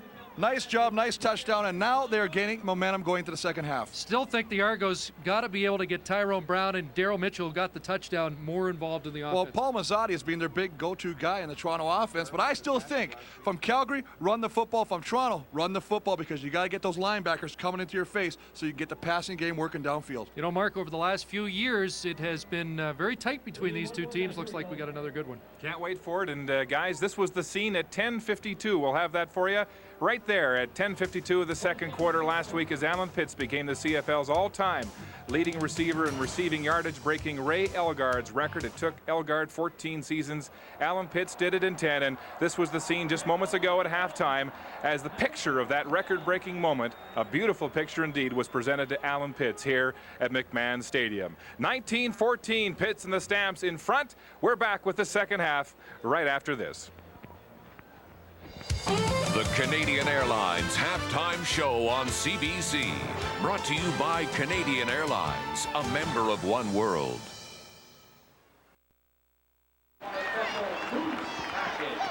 Welcome back to McMahon Stadium. Dave Dickinson not coming out with his teammates a little bit late as he hobbles back to the Stampeders sidelines. You can see they've cut the pant leg, Chris, to relieve some pressure on that bruised knee. And you know, people at home are watching the game are wondering, well, if he's hurt that bad, why is he dressed? Why isn't he in his civvies right now? The reason is that if something desperately happens or something goes wrong with McCoy, or they have to come into a situation where they need another quarterback, they have to put Dave back in. It's one of those situations you don't want to put him in, but if something happens, you may have to see him again. Mike McCoy, the third starting quarterback for the Stampeders this year, won his first 3 starts and started the first quarter of the Labor Day game before relieved by Dickinson. And of course, the Eskimos went on to win that game. Jimmy Kemp loosening up on the other sidelines. It's been a tough year, though, for Calgary quarterbacks. Chatted with Henry Burris yesterday, and he is ready for surgery this week on his torn ACL. Well, we talked about the first half and the fact that it's a defensive battle, as evidenced by the first downs, 9 for Toronto, 11 for Calgary. Here's a stat, though. Both teams can run the ball. 43 yards for Toronto, 55 for Calgary. You got Calvin Anderson with 756 coming into the game. You've got to utilize the ground game to open up the pass game.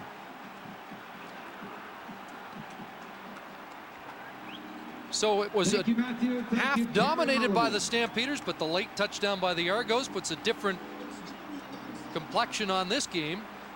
You know, it's funny, Chris, we saw Calgary coming out and looking almost like they were going to take the game. They were dominating in all aspects, and all of a sudden Toronto's offense started to catch fire and started to move the football. Later end of the second half, or the first half, excuse me, they started to put some points on the board, and that's what you got to do. Now it's up to Calgary to regain their composure on offense and start taking the clock, start moving the football and putting some points on the board for themselves. Come on! Stampeders, for the second time, will kick off to open a half. They have won the toss but elected to get the win in the fourth quarter. And here's Tyrone Brown breaking tackles, and Brown into the Stampeders territory to the 42. Have not seen him break one offensively today, but on the return gets the job done. But you know, they started this first half the same way. Started kicking off. They've always kicked to Tyrone Brown. And what he does, he keeps getting positive yards. Now, if I'm a coach, I'm thinking maybe we should kick away from this guy, get to somebody maybe he's not as adept at running in the open field. Tyrone Brown does a great job, and if it's not for Tony Martino making the tackle, he could be going all the way. So a 49-yard kickoff return by Brown at the 41. It's an Argo first down.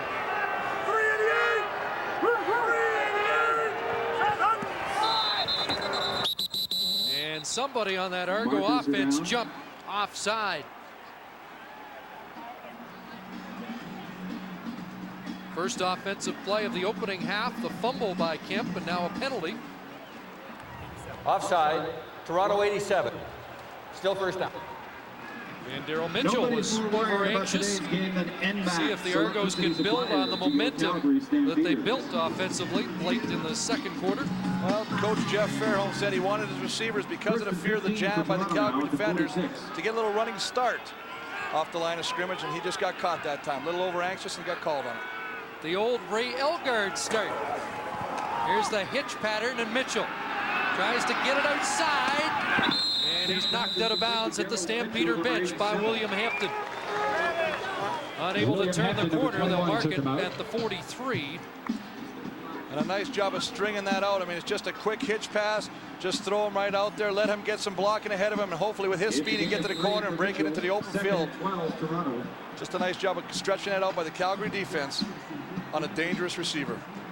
Last year's game, Daryl Mitchell finding the end zone against the Stampeders, and that's his second catch, this little hitch, but it only went for 3 this time. Second and 12 over the middle, and the ball in and out of the hands of Paul Mazzotti, and it was Chad Chris with the defensive play. Well, nice job, I tell you what. Greg Frères comes late again on the safety blitz. It's cover 0. He's coming right up, comes through, times it perfectly. Jimmy Kemp sees it, gets rid of the football, throws it over there. Unfortunately, the receiver could not hang on to the football. Eric Sutton, the defensive play, draped all over the receiver. And third down, and at the 50, it'll be a field goal attempt by Giancola, his longest of the year, 52. 50-yard Toronto field goal. Has made 8 straight, and he's on the money again. So Dan Giancola continues to be red hot. He's revved up, and it's a 2-point game at McMahon Stadium in Calgary.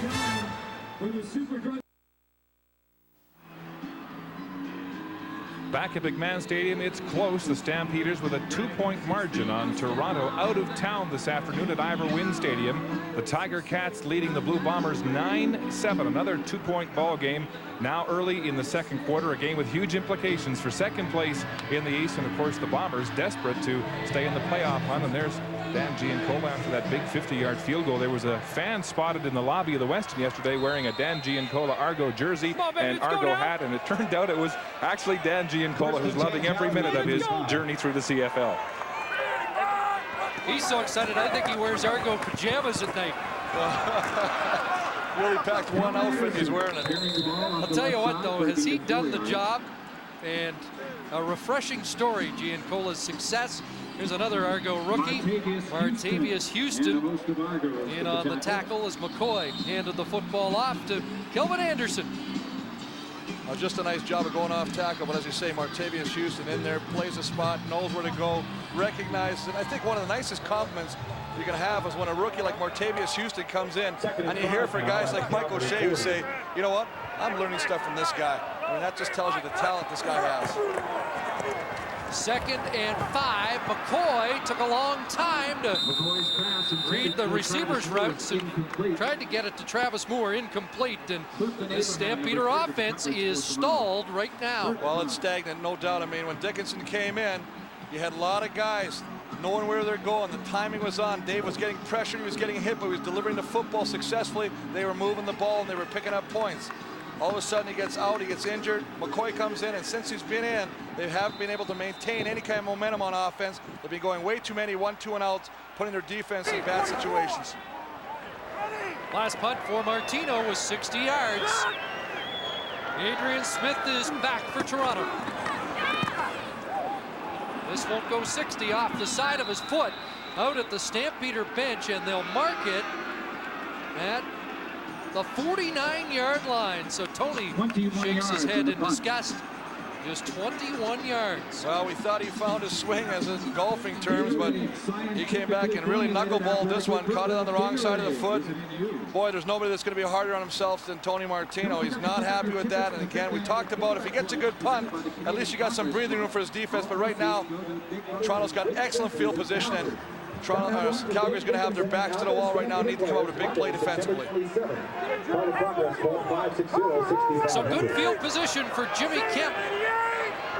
And there goes their second possession, second half. Burst powers his way for 4 yards. Jimmy Kemp suggested they may not utilize Burst much as a ball carrier, trying to pace him a little bit because it is game 23 of his year, and they want to make sure he's fresh for the postseason. But well, they love him, Chris. You're right. In the locker room and on the field, he's a rah-rah guy. Talks a lot. Likes to chew the fat with the defenders. Tell him he's going to knock him over.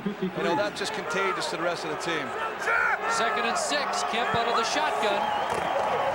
Here comes the blitz, and Kemp got it away in time. Darryl Mitchell, though, is wrapped up quickly. Well, that's just a nice job. This time, they didn't fool anybody. They lined up Greg Frères on the outside. He comes free, gets a nice shot on Jim Kemp, but Jim Kemp hangs in there and throws the football. Nice completion, but not enough to get a first down. Ball's at the Calgary 52 and 3rd and a yard. And they bring the big boys in. And Toronto's very excited. They got a lot of great, big Canadian offensive linemen who are really young. So down the road, these guys are going to be tough. Guys like Dave Mudge, 6'7", 305.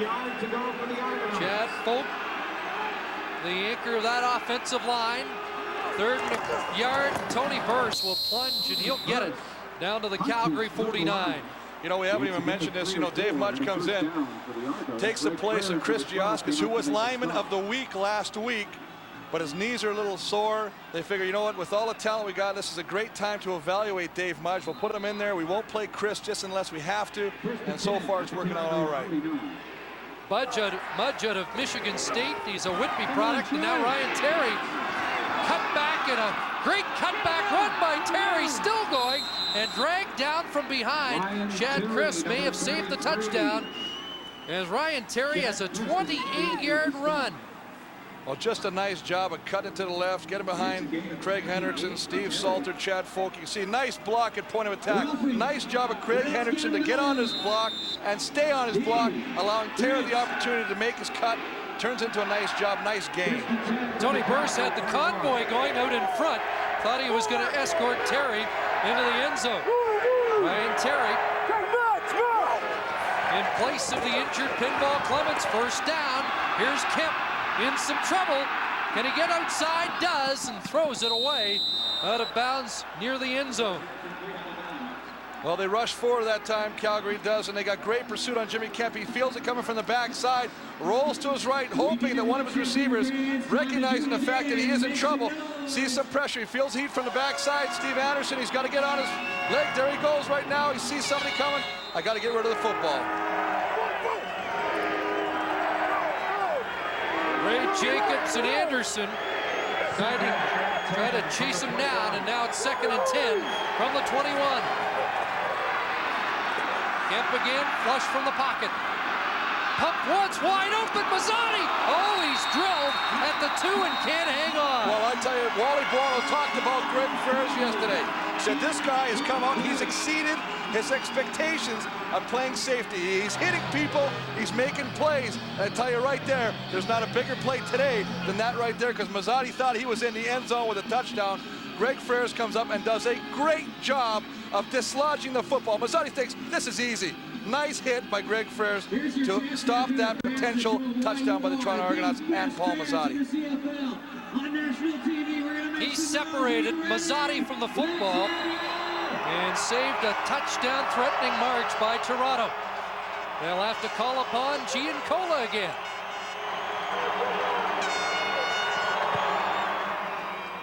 And Dan Giancola has just kicked the Argos into the lead. So the Stampeders have lost the advantage, and now it's Toronto on top.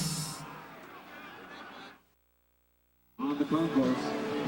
16 straight points have put the Argos in the lead here. It could have been worse, but for the big defensive play by Greg Frères. Well, Toronto says we got to capitalize in the red zone. We got to get touchdowns. Here's one they think they're getting for sure, but Greg Frères comes up and just dislodges not only the football, but Paul Mazzotti's liver. Great job, great reaction by the Calgary safety. Calgary likes to take the football at the 35. See if Mike McCoy can reignite the Stampeder offense. Kelvin Anderson has 5 to the 40. And this is something that Calgary's got to do. Calvin Anderson only carried the ball 6 times the first half. This is a guy you've got to get more involved in your offense. You've got to get them out of their game plan. Toronto wants to play the pass. Let them have to worry about the run as well, and you got time to move the football. With those stats, you'd think they'd keep going to him more. 8 for 48.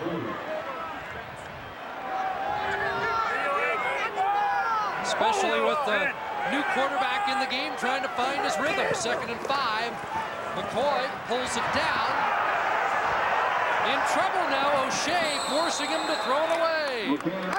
Great job of coverage by the secondary and the linebacking crew of the Toronto Argonauts, not allowing Mike McCoy to find a receiver. He's got plenty of time. The offensive line does a great job of giving him all the time he needs. He's sitting back there, he pump fakes, gets to the outside, almost wants to run with the football. Then he sees pressure coming off. Mike O'Shea's in his face. I got to get rid of the football. But a great job by the secondary of the Toronto Argonauts. Bumped into Mike O'Shea about 10 o'clock this morning, and he told me he'd already watched about an hour and a half of film this morning prior to the game. Is that the normal game day procedure? You know, that really isn't. Most of the time the guys will come up, they'll get ready to go to the thing, but Mike O'Shea is a professional and takes his job very seriously. He's watching film, and the reason he does that is he goes there and says, maybe there's something I missed. Let's take one last look at it and see if I can pick up another key. Adrian Smith on the return. Did a pretty good job to bring it back to the 33. Penalty marker on the play after the 45-yard punt. Andre Arlane with the tackle, the native of Grimsby, Ontario.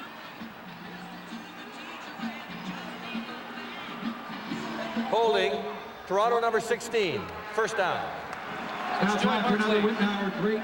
Chris, in prime time this evening, we've got more heart-stopping show jumping from the Spruce Meadows Masters Tournament. Tonight, it's the Du Maurier International. Check your local listings. Scott Russell, Terry Leibel, ready to bring you that action. Pinball signing some autographs for the fans here at McMahon Stadium. Attendance 32,883. That's the 6th straight game they've gone over 30,000 here this year. After the Capers penalty, Kemp going to work. It's a completion. Nice job of Tyrone Brown coming back to the football. Originally, they were going to run a little shovel pass. The defense picked it up perfectly, forcing Kemp to go to his only outlet pass. That was the pass to Tyrone Brown.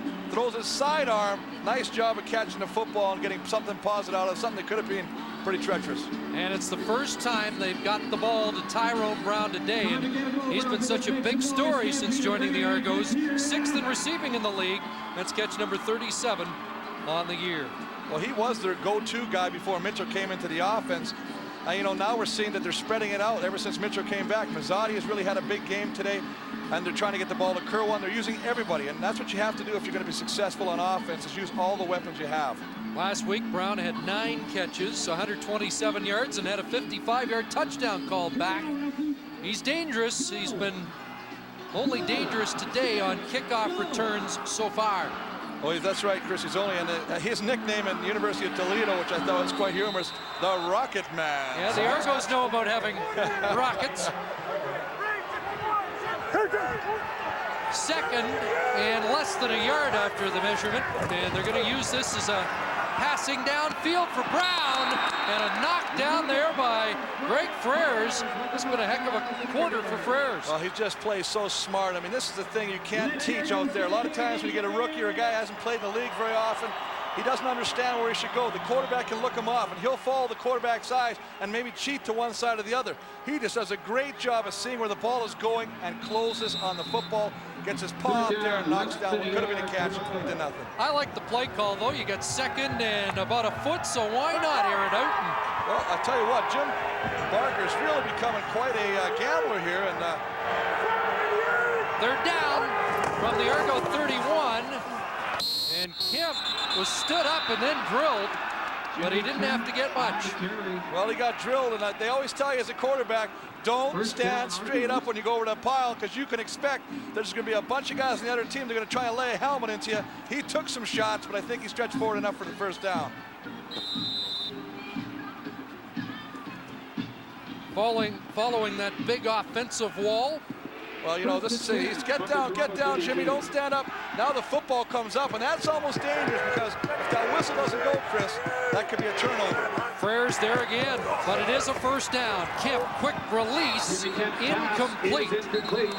And a late flag comes down. Jack Kellogg was in coverage, the intended receiver, Mitch, running. Not sure if that's the pass interference call. Well, that's a little interesting, especially when they throw the late flag, because that means it's the referee or the away from the play that's actually making the call, not the referee that's closest to the play. And usually that would be the guy that would throw the flag.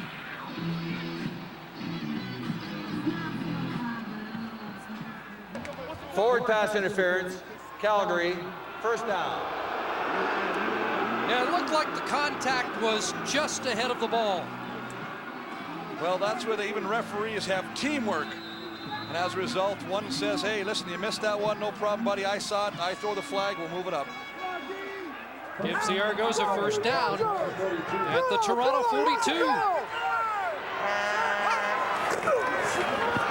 Ryan Terry, another flag as he gets to the 47, and this one likely going the other way.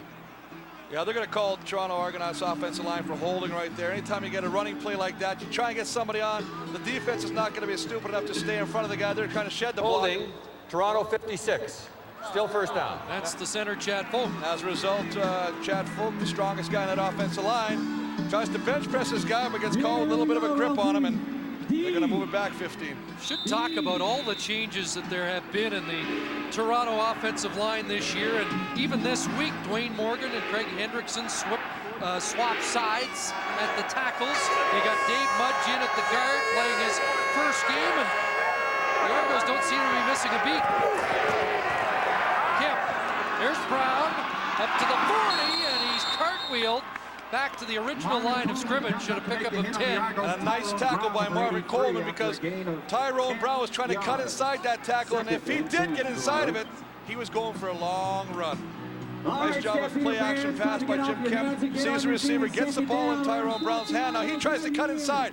If he gets inside of that, he's going to be running. Nice tackle by Marvin Coleman. Marvin, the 6-year veteran. Tyrone Brown, the rookie. 2nd and 10.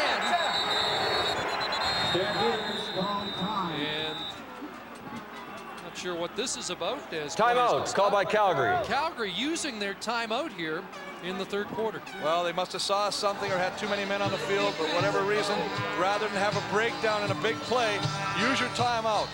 You want to save that usually for your 4th quarter, but I tell you what, in a situation like this, don't make a mistake, use a safe route, and that's calling the timeout. Smart play by the Calgary defense, even though tomorrow when they're watching films, Coach Buono will be pretty upset that they did waste it in the third quarter.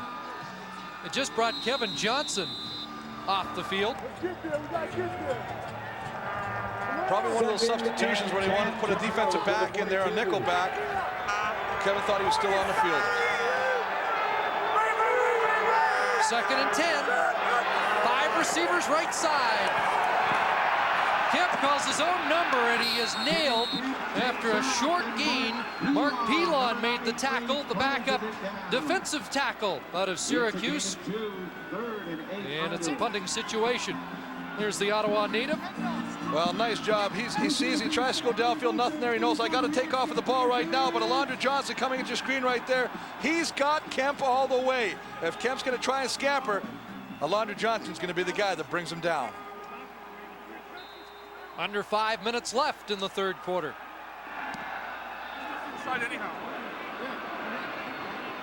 That punt angling out of bounds, a booming punt.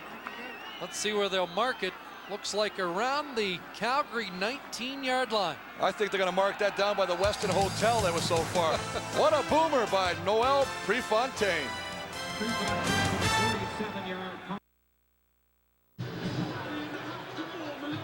Quarterback Dave Dickinson of the Stampeders will not return in this football game. He has an injured bursa in his knee, and he told me it blew up at halftime, so he's on ice for the rest of this football game. Over on the Argo bench, Glenn Young is in his civvies. He is also done after twisting his knee in the first half. Both of these athletes saying that their feet were planted on this new turf.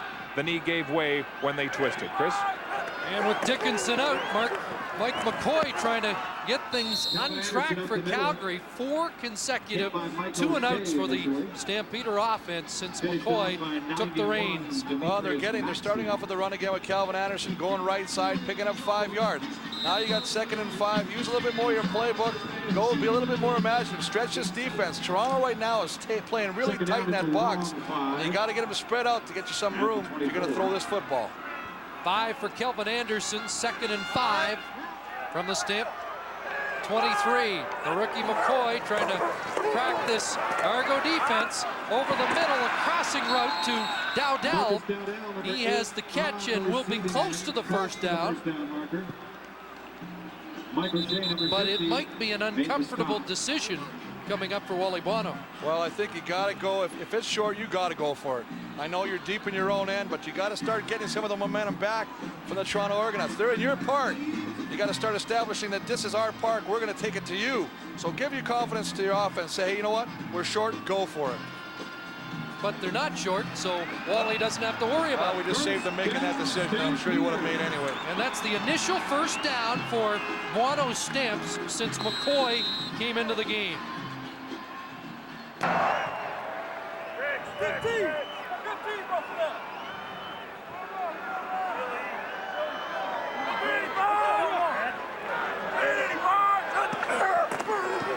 Kelvin Anderson, right side, and he's able to work his way up across the 35. 6 yards for Anderson. Nice job. They're going to run a little trap play, get Big Chill, Big Freddie, get on him on somebody to push him all the way down. Nice job of Fred getting him all the way. Chill just pushes that guy right past where the center used to be, opens up a lane, gets some vision. Anderson sees that, cuts it back, picks up great first yardage with a 6-yard gain. There's Big Chill. He's a good friend of Anderson's, who was delighted to see him come back. 2nd and 4. Anderson with 58 yards in the game. McCoy didn't like that look. Kelly Wiltshire's got him in his sights and brings him down. Kelly Wiltshire, who came out of the game earlier, comes back to get McCoy. Well, I think that's great pursuit by Kelly Wiltshire chasing Mike McCoy. But I think if I'm Mike McCoy, you got to learn. You're in this league, you got to get rid of the football. You get out there, nobody's open. There's a new rule. As long as the ball goes past the line of scrimmage, you can throw it out of bounds. Don't put your team in a negative position. Get rid of the football.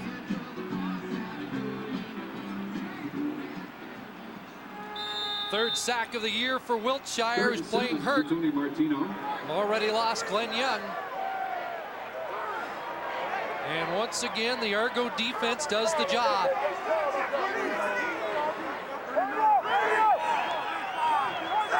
Martino.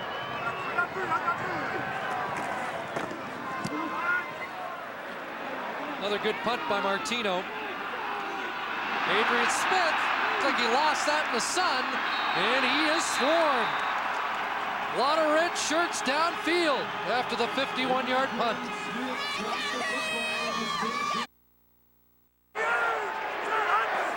Jimmy Kemp and the Argos go back to work offensively. Tony Burse crashing over the left side for 3. It's the 5th straight punt for the Stampeders, and after the previous 4, the Argos were able to put points on the board. They've scored 16 straight and have a 1-point lead with 90 seconds remaining in the 3rd quarter. Well, it's going to be up to the Calgary defense to keep playing hard right now, plugging the holes and forcing Toronto to punt the football. Give that offense an opportunity. 2nd and 7. They gave the ball back to Burse. He gets to the 35 and will be 2 short. Although you notice Burse gets up and places the ball a little bit forward. That's not going to get it done. Life after football, maybe he's going to be a referee. But I tell you what, they're going to stay. You know what? Jim Barker says we're going to stay with the running game. We're going to do it until the other team finally stops us and we run 20 road. They stuff us 20 times, we'll run 21. The only thing that can happen here is you don't want Toronto to start getting a little stagnant themselves. They want to keep it moving, keep passing the ball, open some things up here, put the pressure on Calgary. Prefontaine back in. Another blast, and Coleman has some trouble with that, back to the 10-yard line. There's a flag, and it'll negate the pretty nice return of 20 yards by Coleman to the 30. Well, one of the things that happens, Chris, when you have a line drive, usually the returning guy, in this case Marvin Coleman, will have some time if he catches the football to see where the blocks might set up. On this play, he fumbles a little bit, gets the football. As he goes, he gets a little bit of help, too much help, from his teammate, Eric Sutton, who's going to get a penalty, and they're going to move the ball back. Holding, Calgary number 3. First down. Jack Kellogg called. That was a 65-yard punt by Prefontaine, the leading punter in the league. Now Toronto has the wind advantage in this 3rd quarter, and the flag's really deceiving here because it does seem to be a distinct advantage moving from left to right on your screen, despite the fact the flags wouldn't indicate that. Well, on one side of the field you get the flags down, the other side of the field you get the flags going, so there's definitely a bit of a swirl in the stadium. After the booming punt and the penalty, McCoy and company backed up inside the 10. They finally call Pitts' number, and it's been a long time coming. Alan Pitts has a catch up to the 17-yard line. Well, you look at Calgary's offense. They started off, and who it was? It was Dickinson to the Travis Moore show. They haven't really gone to Alan Pitts enough. They got to start using the inside receivers. They've started to run the football now. Now you go back, hit the Danielsons, hit the Pitts, get that inside going so you can pull the DBs inside. Then you can start throwing it outside to Moore again. Pitts got 7. It's 2nd and 3.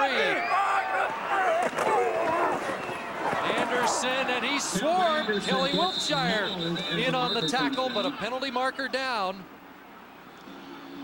Well, just a nice job of reacting to the football. Roger Dunbrack and Jermaine Haley stuffing it right at the line of scrimmage and forcing Kelvin Anderson to try and bounce it to the outside. And Kelly Wiltshire comes and cleans up and limits the gain. And depending where this penalty goes, it'll determine whether Calgary has to punt the ball again.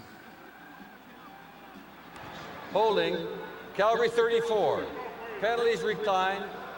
3rd down. Dwayne Ford was the culprit, but it didn't matter. Anderson didn't get to the 1st down stick. And that's the final play of the 3rd quarter here at McMahon Stadium. The Argos rallying from behind to take a 3rd quarter lead.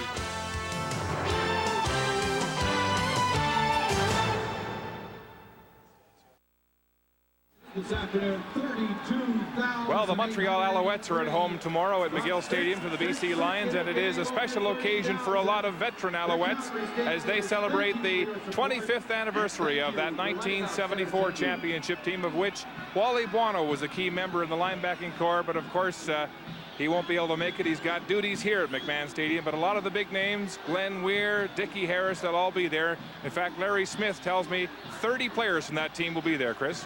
Yeah, Wally would have loved to have been there, sends his regards. We're right now embroiled in a battle of his own here at McMahon Stadium, trailing by 1 as we get set to start the fourth quarter of play. And Calgary in a punting situation once again. It's been a familiar refrain since Dave Dickinson was knocked out of the game. Well, they have not found any rhythm at all right now, the offense of the Calgary Stampeders. And they need to do something to get some points, or at least move the football into positive situations as far as field positions. Here's Adrian Smith looking for a seam and gets across the 45-yard line. 50-yard Martino punt, and Arlanes, who's done a good job in special teams, made the tackle. And this is bad news. Aldi Henry now has gone down, and he's clutching his left knee. Well, he's going down. He's just going to be working on Capers right there, trying to get open, trying to make the play. Capers is staying with him. That's what he's taught to do. Keep going, keep going, keep going, keep going. Again, he tries to cut. Now, we talked about the turf. 2 players today say their feet got stuck in the turf, resulting in injury. And again, you can see that one again. Feet, he tries to lift it up with a higher pile. You got to lift your feet up a little higher to clear the surface area. Again, he gets a caught and another ankle injury. Yeah, that's what Pat Clayton's attending to now.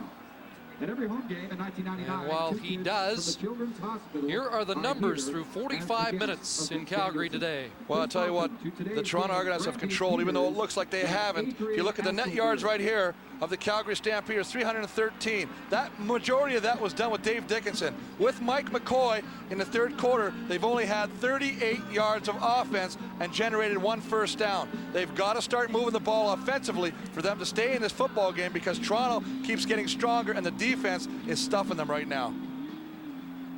There's Dickinson, and he's conferring with Alan. Well, you know what, Chris, you're right. I said you got to run the ball, run the football, but run the football to set up the pass. Now you got to utilize the pass, and you got to go to guys like Alan Pitts. These are game breakers. You just don't bring them to the game and not use them. Utilize your star players. He's definitely one of them. So Aldi Henry without any weight on the left ankle. That's not a good sign. Argonauts now working into the breeze in the fourth quarter. A 1-point lead that Jimmy Kemp would like to build on.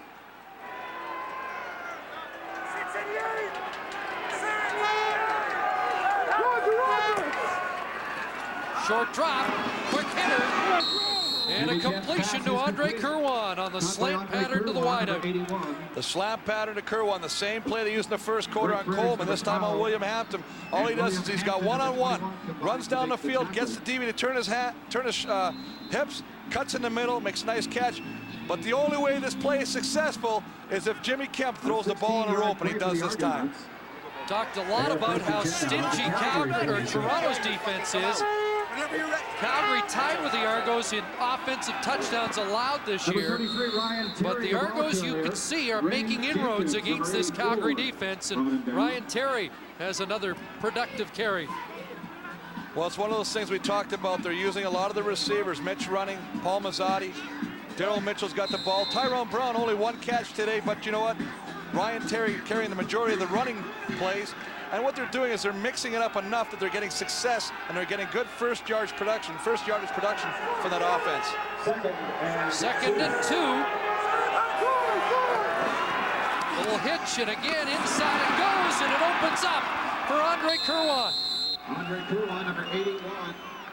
Well, you know you got a talented team when 2 weeks in a row you talk about Tyrone Brown, Daryl Mitchell, and all of a sudden Andre Kerwan comes in and he's starting to carry the load. He does a nice job, 2nd catch in a row. He's down a little bit, probably more from the tackle on this one, just a quick slant. He's just coming in, everybody else is clearing out, takes the football in full flight, tries to make a move, just a nice hit, and I think it's more the hit by Greg Frères that injured him than the turf this time. Attention to the scoreboard for the winning ticket numbers for the Alberta Alpine Blackjack Raffle. See him just trying to hop over him right there. Greg Frères gets a shoulder pad right in the thigh. And I'm sure that's more of what it is than anything else. Missed some action earlier this year after a preseason concussion. 1-0-0-2-9. Hard to tell if they're working on the shoulder, the leg, or both. We'll take a break in Calgary. The Calgary Stampeders scored today. Welcome back to McMahon Stadium in Calgary. Out of town this afternoon at Ivor Wynne in Hamilton. The Tiger Cats now leading the Winnipeg Blue Bombers 16-8. Chris, play in the second quarter. Ticats 5-5 on the year, so are the Argos. By the way, we'll see Montreal and Hamilton next week. Let's get another look at what happened to Kerwin. Well, you can see he tries to go over, and as he's coming down, if you just stop it right there, you can see his head, back it up just a little bit. His head hits the turf. Now here's a guy that's had concussions right there, and you can see right on the bottom of your screen right there, that's right on the top of your head. He's had a concussion last year, concussion earlier this year. Not a good thing right there, especially when you're getting ahead. They always tell you hit at the front of your head, but unfortunately when you're getting tackled, you can't control how your head lands on the turf. Oh, that's ugly. So Kerwin slow to the sidelines after a couple of catches in the last 3 Argonaut plays from scrimmage. Had a first down, and the Argos threatening at the Calgary 22. Ryan Terry, right side, opens up, cuts back, and Alondra Johnson catches him from behind. But Ryan Terry's chewing up the yards. That's 15. Chewing up the yards, and just a great call. I mean, this is just a play action, just coming backside. It's almost like a little counter. You see, there's Burst, big Tony Burst coming through with a great block. Look at that. Nice job on Alondra Johnson, allowing Terry to get into the open. Alondra Johnson, of course, being the athlete he is, comes back and makes the play, but not before he picks up great yards and a first down inside the 10-yard line. 71 yards for the former Arizona Cardinal. And they'll go back to Terry again. Nailed by Kevin Johnson at the 4. Johnson, a former Ohio State Buckeye. Terry grew up in Ohio State Buckeye country. He said, I followed Johnson's career throughout, and he said he was a heck of a player and unheralded, but he had a lot of respect and mentioned Johnson specifically in a conversation with me yesterday. Well, that's just a nice job of closing. That's what Wally Bono talked about him yesterday. He said, if you can find a linebacker out like Tyrone Jones that can close on the football when it's in the open field, you got a keeper. Argos trying to push it through. 2nd and goal from the 3. Kemp will try and do it through the air. Knocked down, intercepted, and there's Kevin Johnson. Kemp trying to cut him off, and Ryan Terry's there now. Can he bring him down? And the guys from Buckeye country finally meet inside the Argo 30. The biggest play of the second half goes Calgary's way. Well, just a great play. Get your hands up. Good initial protection by the Toronto Argonauts offensive line, giving Kemp time to throw the football. But then, if you can't get to the quarterback, what do you tell a defensive lineman? Get your hands up. Get in his vision. They do tap the ball. Ball goes in the air. Kevin Johnson catches it and gives Calgary great field position.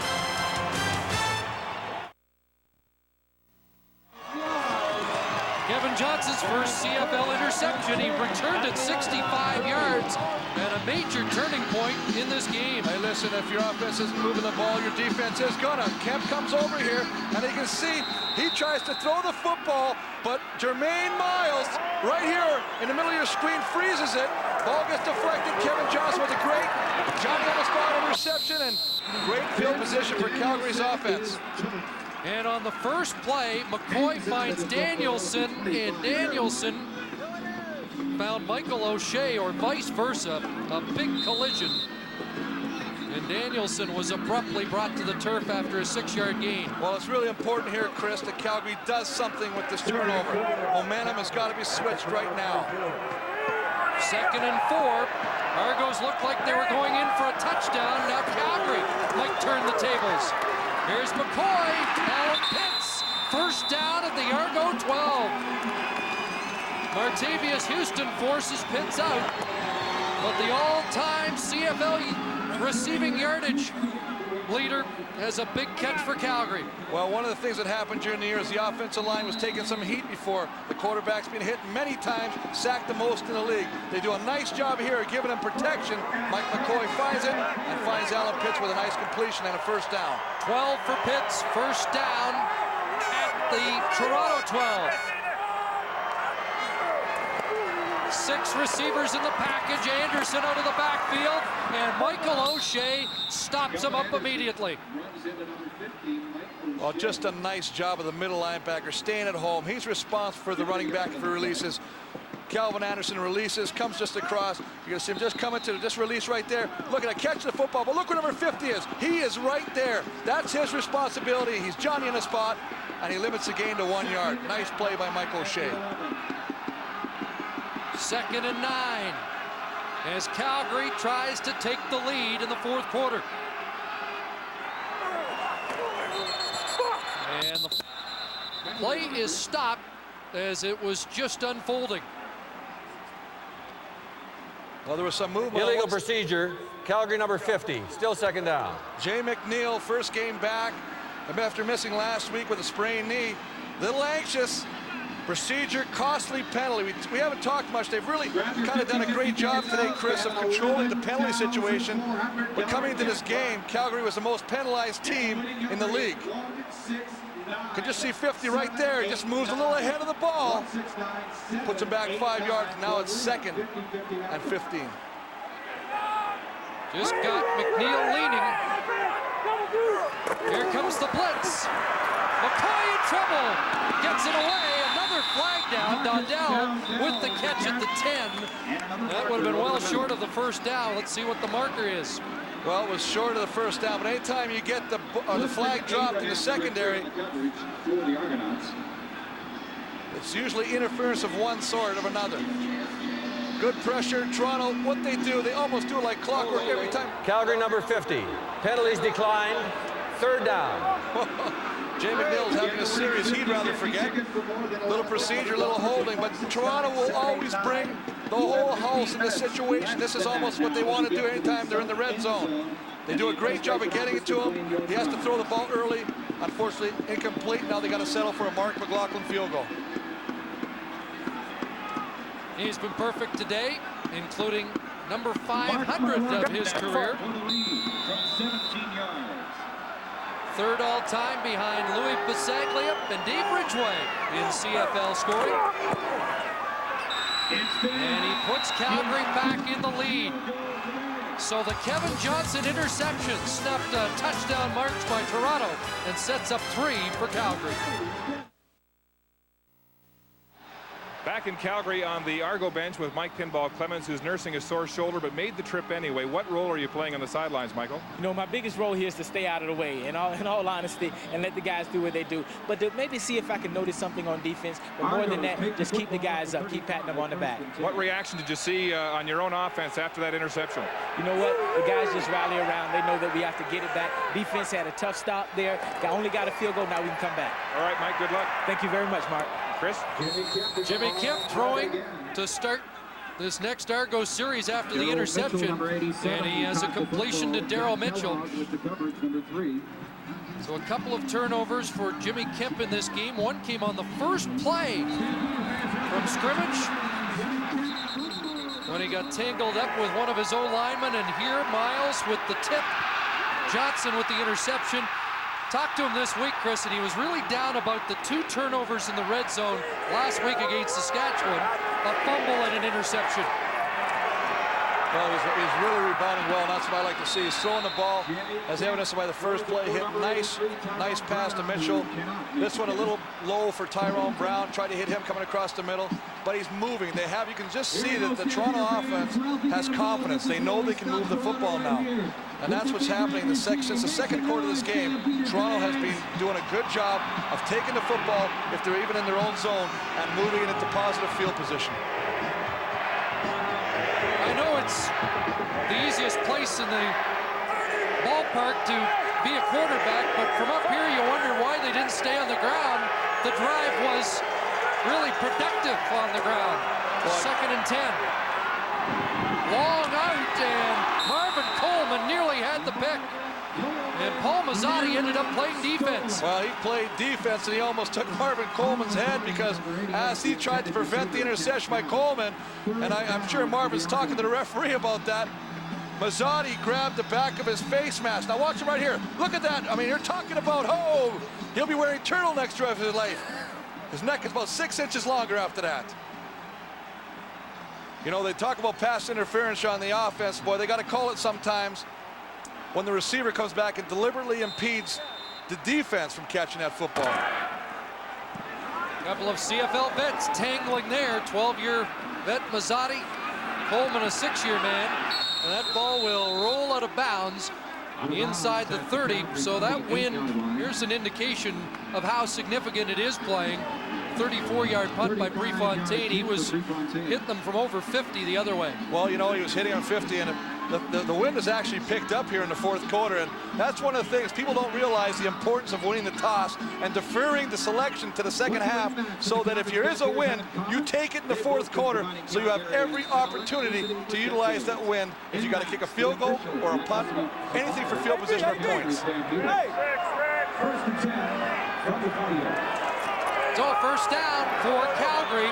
A 2-point lead, 7:20 to go.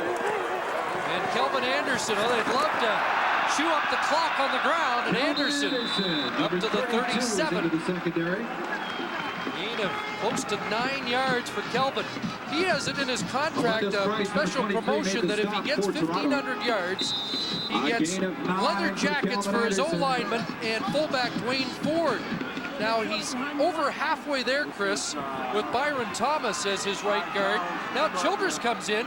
If he gets 1,500, who gets the jacket? Well, I'll tell you what, with Childress, you're going to have to kill 2 cows for that one. Just cut the legs off and drape it over his shoulders. Second and short, and Anderson is just going to get it, I think. Or is he? Well, it's going to be awfully close, but that's the nice thing about when you get a guy like Fred Childress back. I mean, he's very intense as an offensive lineman. He's going to talk in there. He takes it as a personal challenge. If you stuff him back, he wants to come back more. And he's really done a good job today. And I think the rest of the line has responded when they're running the football. Unfortunately, a little short here, a little over a yard, and Wally's going to play a little conservative.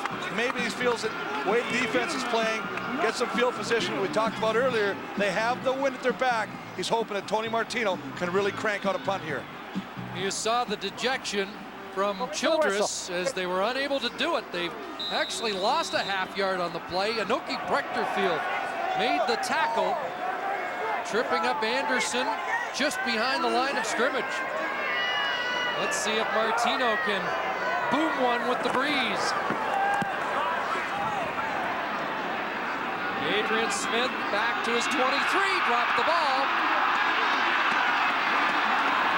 Picks it up and actually gets over the 30. Adrian Smith with an 8-yard. Well, that was a bit of an adventure after the 50-yard punt, but Smith comes up with 7, and we're going to get a flag. Rock Preston, a late hit.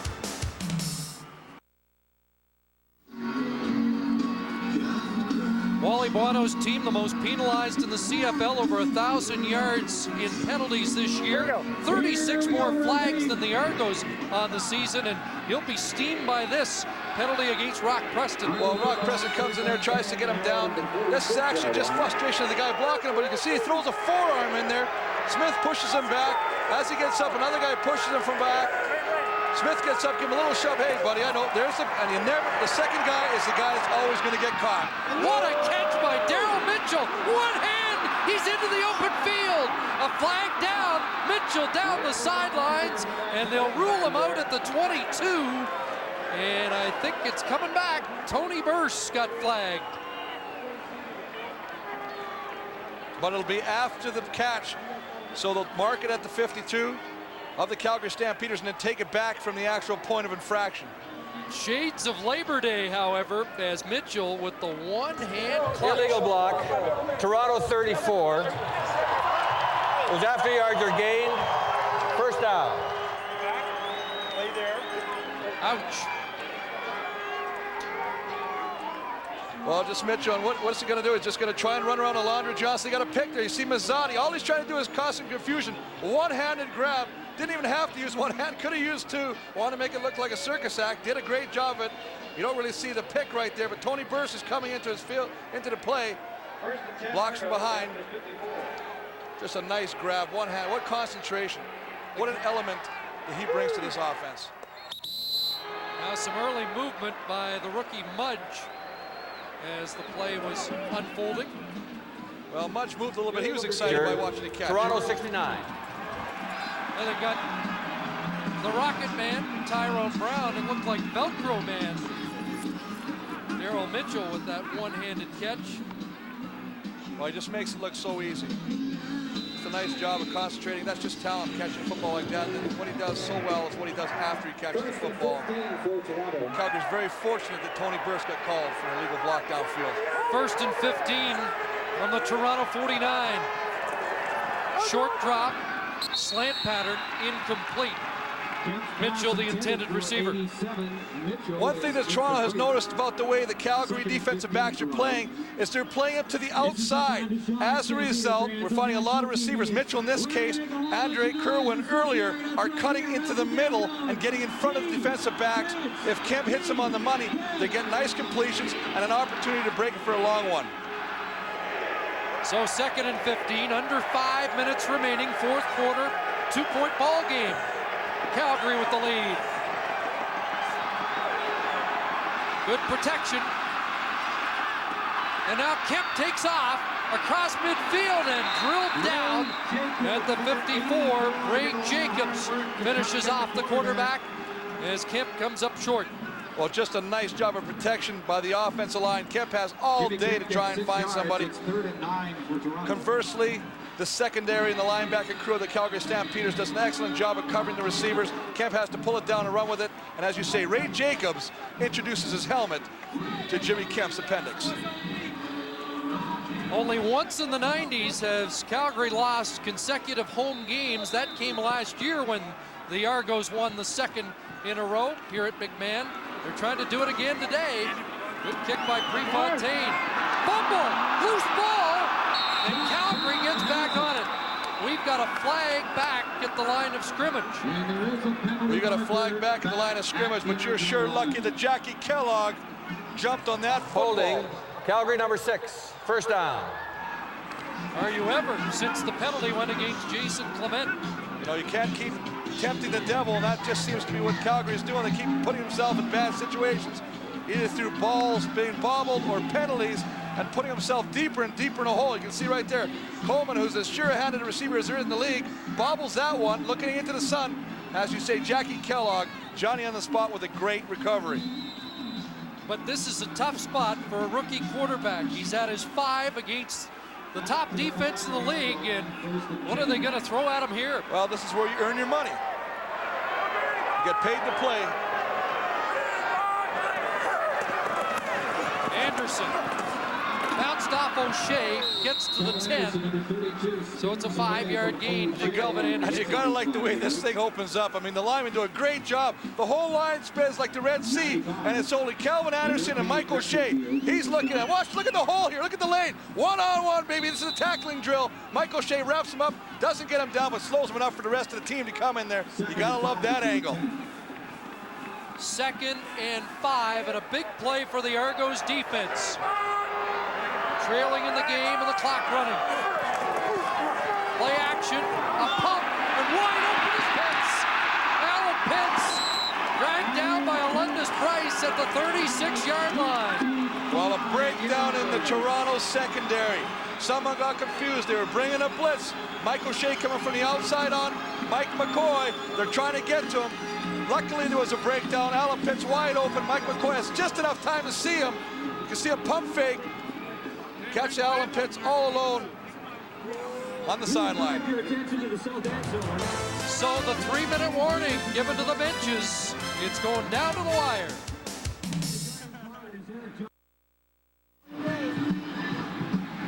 Big 25-yard reception by Alan Pitts gives Calgary some breathing room and a 1st down. 3:05 remaining in the 4th quarter. Stamps trying to move into a 1st-place tie in the West with BC, the Lions in Montreal tomorrow. McCoy rolling right, and Martavius Houston pushes him out. Very close to the line of scrimmage. No gain for McCoy, who seems to be settling in a bit. You know what? He seems, you're right. It took him about a quarter to get kind of going now. He seems to be coming on 4th quarter. But let's take a look at this play right here. There's O'Shea. There's Wilchard, and 2 linebackers. They're rushing the passer. There's a breakdown in the secondary. Mike McCoy, thanks to his offensive line and back, has enough time to pump fake and find Alan Pitts wide open on the side. Another critical play, 2nd and 10. Here comes the blitz. They get it away early. Daniels Anderson has a first down at the 45. Well, we just talked to Chris. You just mentioned the fact you thought that Mike McCoy was becoming a little bit more comfortable, and there's no more evidence in this play right here. Toronto is bringing everything but the kitchen sink at him. He sees it, recognizes it. Vince Danielson recognizes it, goes across the middle. McCoy hits him quickly, and they're going to measure for a first down. Yeah, it was a little quick. It looks like they could be just short, but certainly in the range where Wally Buono would gamble. Doesn't have to. It is a first down. That's just smart. Now this, Mike McCoy, as you say, you got to like what he's doing this drive. He's really moving the ball well. That's two huge conversions. First, it was 2nd and 5 from his own 10, and now 2nd and 10, he converts.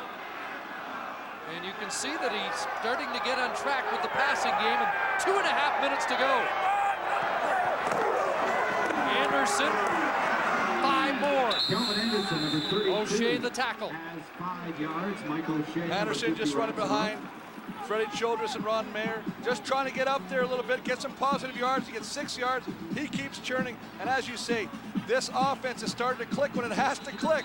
When you got under 2:25 left in the game, they're keeping the ball out of Toronto's offensive hands and eliminating their chances of kicking a field goal. Second football game. From the Calgary 50.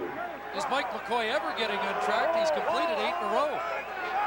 See what he does here. 2nd and 5. Anderson got a hand on it. Couldn't pull it in because O'Shea was there. It's incomplete. And the drive stops, and the Argo defense will put it back in the offense's hands. 2:02 to go. Well, nice job with the Argo defense, coming up big when they have to, stopping this drive, giving their offense an opportunity to get the football back. It's a great job. You can see Mike O'Shea lined up tough. He drops back in his zone, fakes like he's coming. Sitting in the middle right there, his man is Anderson. He sees Anderson releasing, he releases back, covers him. Anderson can't come up with a catch. As a result, Calgary's got a punt. But remember, Chris, they've got the win. See if the Argos go for the block. Remember, 2 straight games, there's been a block. Martino gets it away easily. Adrian Smith got some room up that right side, and a nice, sure tackle there. Aubrey Cummings said, "You're not going any further." Let's join Mark Lee. Well, Chris, coming up on October 2nd, it's Walby's World, a special half-hour pregame show prior to the BC-Toronto contest, and Chris will be there to sneak preview his Walby Warriors, and we're asking our viewers to join us on the internet with a question you might have for the big fella, and we'll put those to him on October 2nd. Out east at Ivor Wynne Stadium, it's Hamilton with a 23-15 lead over the Winnipeg Blue Bombers at halftime. A close game there. And an update from the Argo bench, Andre Kerwan, one of the Argo starting receivers, is lost for the game with a rotator cuff injury. Chris? Ryan Terry with the catch here, Mark, up to the 30-yard line. 8-yard gain. So they were working on the shoulder of Kerwan. Well, either way, if it would have been, we thought it was a concussion because of the way he came down on his helmet on the top part of his head, but you know, he probably would have took a hit on the head rather than having a rotator cuff injury right now. It's going to keep him out for some time. Minute 35 to go, 2nd and 3, and there's a catch for Tyrone Brown at the 44, and the Argos now are marching. You know, Tyrone Brown has not only got moves like Paul Mazzotti, and what I mean by that is Paul Mazzotti's not a real speed guy, but he runs such precise patterns. This is what Tyrone Brown does. He combines great pattern running with speed, and as a result, the defensive backs, the corners in this case, have to play off him and allow him to come back to the football. Kemp trying to get it in Giancola range. Here's a little short toss to Terry. Flag down in the secondary of the Stampeders. No gain on the completion to Ryan Terry. Illegal contact on an eligible receiver. Calgary number 28. First down. Chadwick, Chris. Boy, Chris, that's a big penalty right there. You know, they limit the gain. You can see him come right here. He's working on Daryl Mitchell, gets his hand up in a face mask. Not allowed. Just impedes his progress. There is such a thing as a jam, but you got to keep your hands down. And the Argos work it forward to the 54, first down. Here comes the rush. They get it across, and this is Mookie Mitchell. Daryl Mitchell. Coleman can't get him. Daryl Mitchell, he'll score. 56 yards, and the Argos have regained the lead with 70 seconds left. Wow. You know, if I could spell excitement, I would for you right now. But I tell you, this guy can do so many things. And everybody talks about Daryl Mitchell, not a great pattern runner. Who cares if he can run a pattern? Just put the ball in his hands. He gets the catch and does so many things with it. He breaks tackles, and when he gets in the open field, it's bye-bye, because he's going to the pay dirt. He's going to the score zone. Jim Barker says, let's go for 2. They lead by 4. 26-22. Well, 26-22, but you know, I got to tell you, if there is a definition of game breaker in the dictionary, you would see Daryl Mitchell's face. Jim Barker said we're not going to use him as much, but when we do, he's going to get a chance to have big plays. And that's the biggest of the afternoon. You know, he's not a very big guy, Chris. I mean, he's 5'9", 190 pounds, but he breaks tackles. He just moves, and it's got to be the speed he builds up, because even a tiny Volkswagen at a good speed would be hard to stop. But he just gets going, and when he gets in that open field, we talked about it time and time again. He just does so many things. He catches the ball so well and patterns. Chris, he just took a knee. I don't know whether he's come up limp after the touchdown, but they've had to take a timeout, or maybe he just needs to catch his breath. I think he just needs to, catch his breath. And I mean, what a phenomenal play. Let's take a look at this. You know, Jim just throws it. It's a crossing pattern. That's his trademark route. Breaks a tackle right there. He's directing traffic downfield. Goes inside, breaks another tackle, and then, of course, he gets in the open field. He knows no one's going to touch him, and he dances into the end zone. Well, I guess 2 points will cover them if Calgary scored a touchdown and missed a convert. Kemp into the end zone, and Mazzani unable to bring it in, but there is a flag. And now Chris shoving in Mazzani. Holding. Toronto 52. Penalties declined. Holding Converter's penalty no declined anyway. Greg Hendrickson called, and it is a 4-point lead, so Calgary needs a touchdown. And they have 77 seconds to work with. Well, you got to talk about Craig Hendrickson, not because he gets a holding penalty. Comes over in a trade with Winnipeg.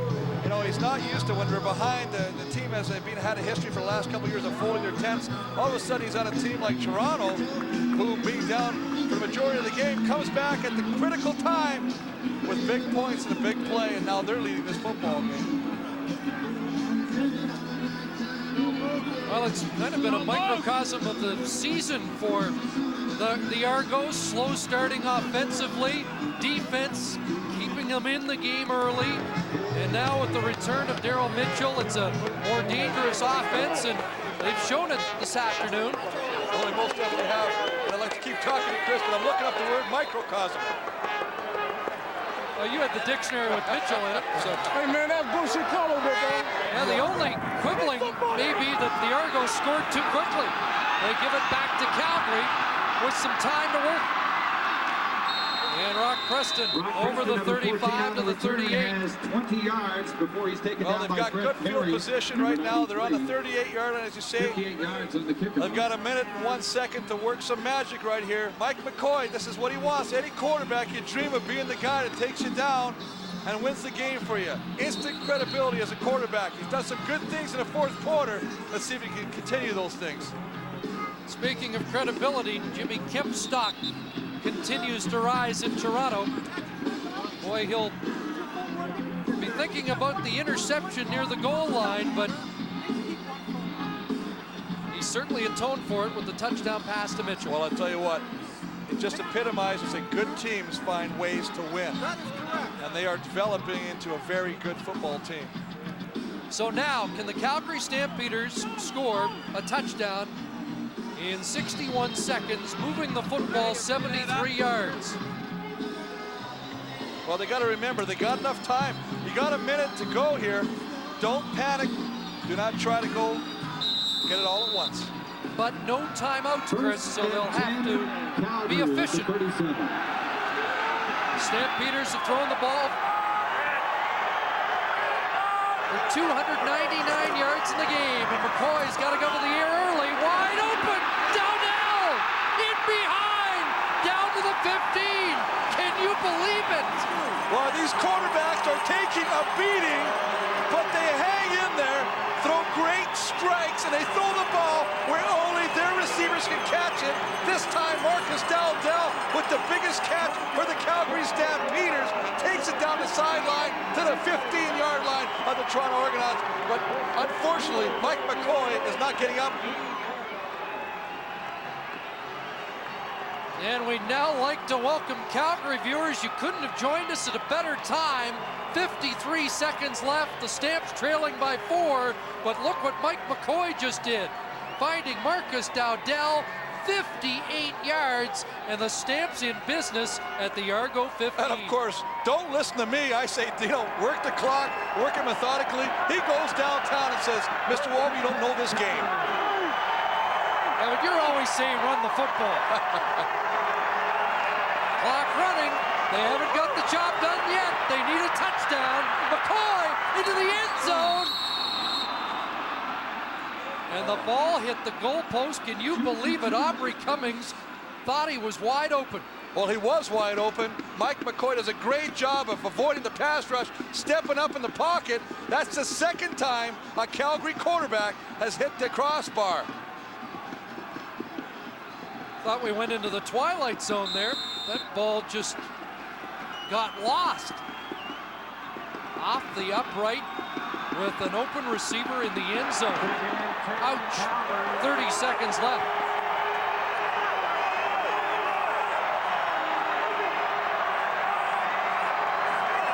Second down. McCoy over the middle. Incomplete. The flags are flying. Pitts was interfered with. Oh, nice read by Mike McCoy as he's grabbing his side. He's not happy. Alundis Bryce is not happy with the call. They're bringing everybody. Toronto's blitzing 8 guys. You're going to put a lot of pressure on your defensive backs if you do that. Alan Pitts sees it, tries to get released. Alundis Bryce with just a little bit of a pull on him. They're going to call a penalty, pass interference. Boy, I tell you, we're going right down to the wire, Chris. Forward pass interference. Toronto 16. First down. Well, they're going to call Byron Capers on it. You can see him working on it. But Alundis Bryce is the one that's actually on Alan Pitts. And I don't like to correct the referees, but they got the right call, just the wrong number. So they're down to the 2. Let's go back to Labor Day. In overtime, Calgary got it to the 1, but couldn't get it in. Time, it shouldn't be a factor here, though, Chris. 26 seconds left. Well, I say that, though, they don't have a timeout. How important is burning that timeout in the third quarter? Come back if it comes back to haunt you. The jumbo team is in. Cameron Legault scampering into position. Here we go. From the 2. And they're not going to get it in. Not there. But remember, they only have to get to the 1-yard line for a first down. Oh, excuse me. I was looking at the wrong marker. I got caught up in this game. I'm as excited as people watching this football game, looking at the yard marker, thinking it's a first down marker. Chris, that was Dwayne Ford's first carry of the year. He got 1, but they need 1 more. I'll give it to the big man again. Ford again. Touchdown, Stamps.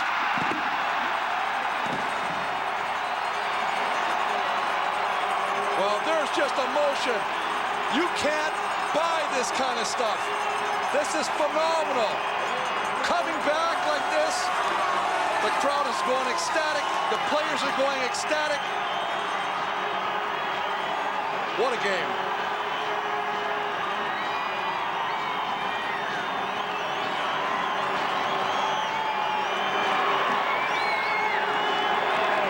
Jim Barker had this one in his grasp, but Dwayne Ford just pulled it back. He took it out of his pocket. He put the W in his pocket.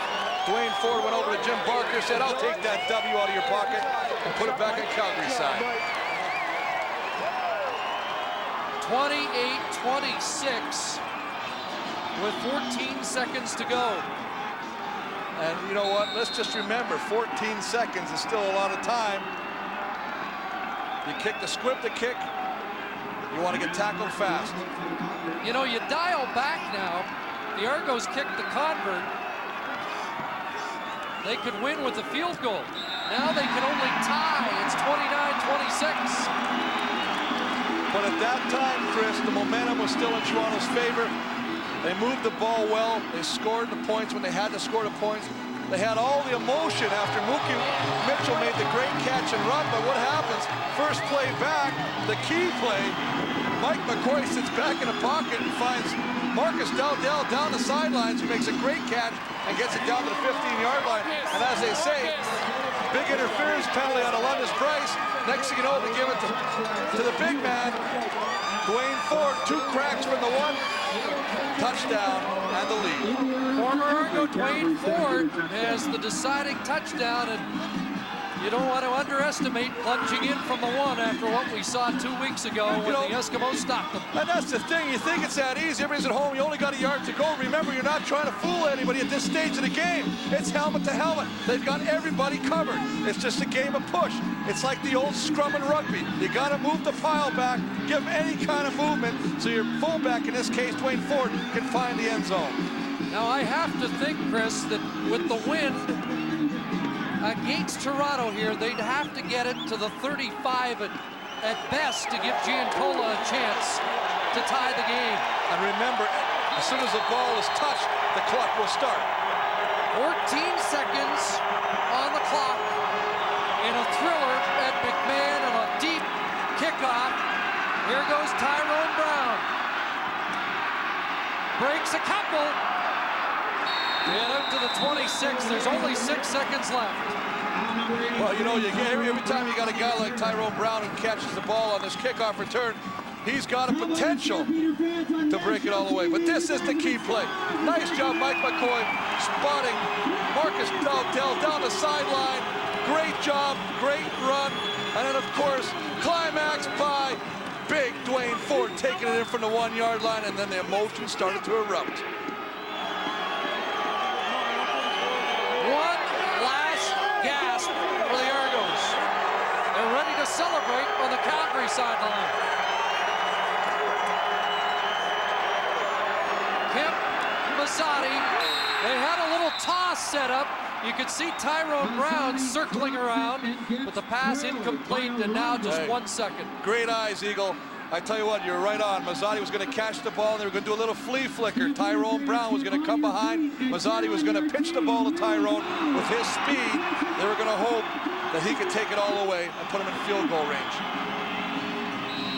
Well, we thought with the 7-3 Stamps and the 5-5 and ever-improving Argos, we had something good this afternoon, and it did not disappoint.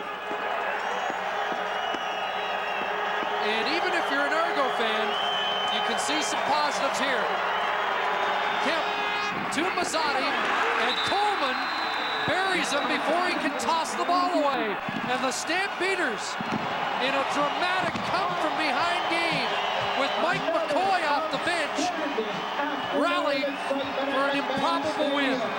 And Chris, it'll be really interesting to see what the diagnosis is on these quarterbacks tomorrow, because Mike McCoy took a shot big time on throwing that Marcus Dowdell ball and almost didn't get up. Dave Dickinson's got the bad knee with the Perseus sack. Tomorrow, they better have some ice tonight in Calgary and put it on these people.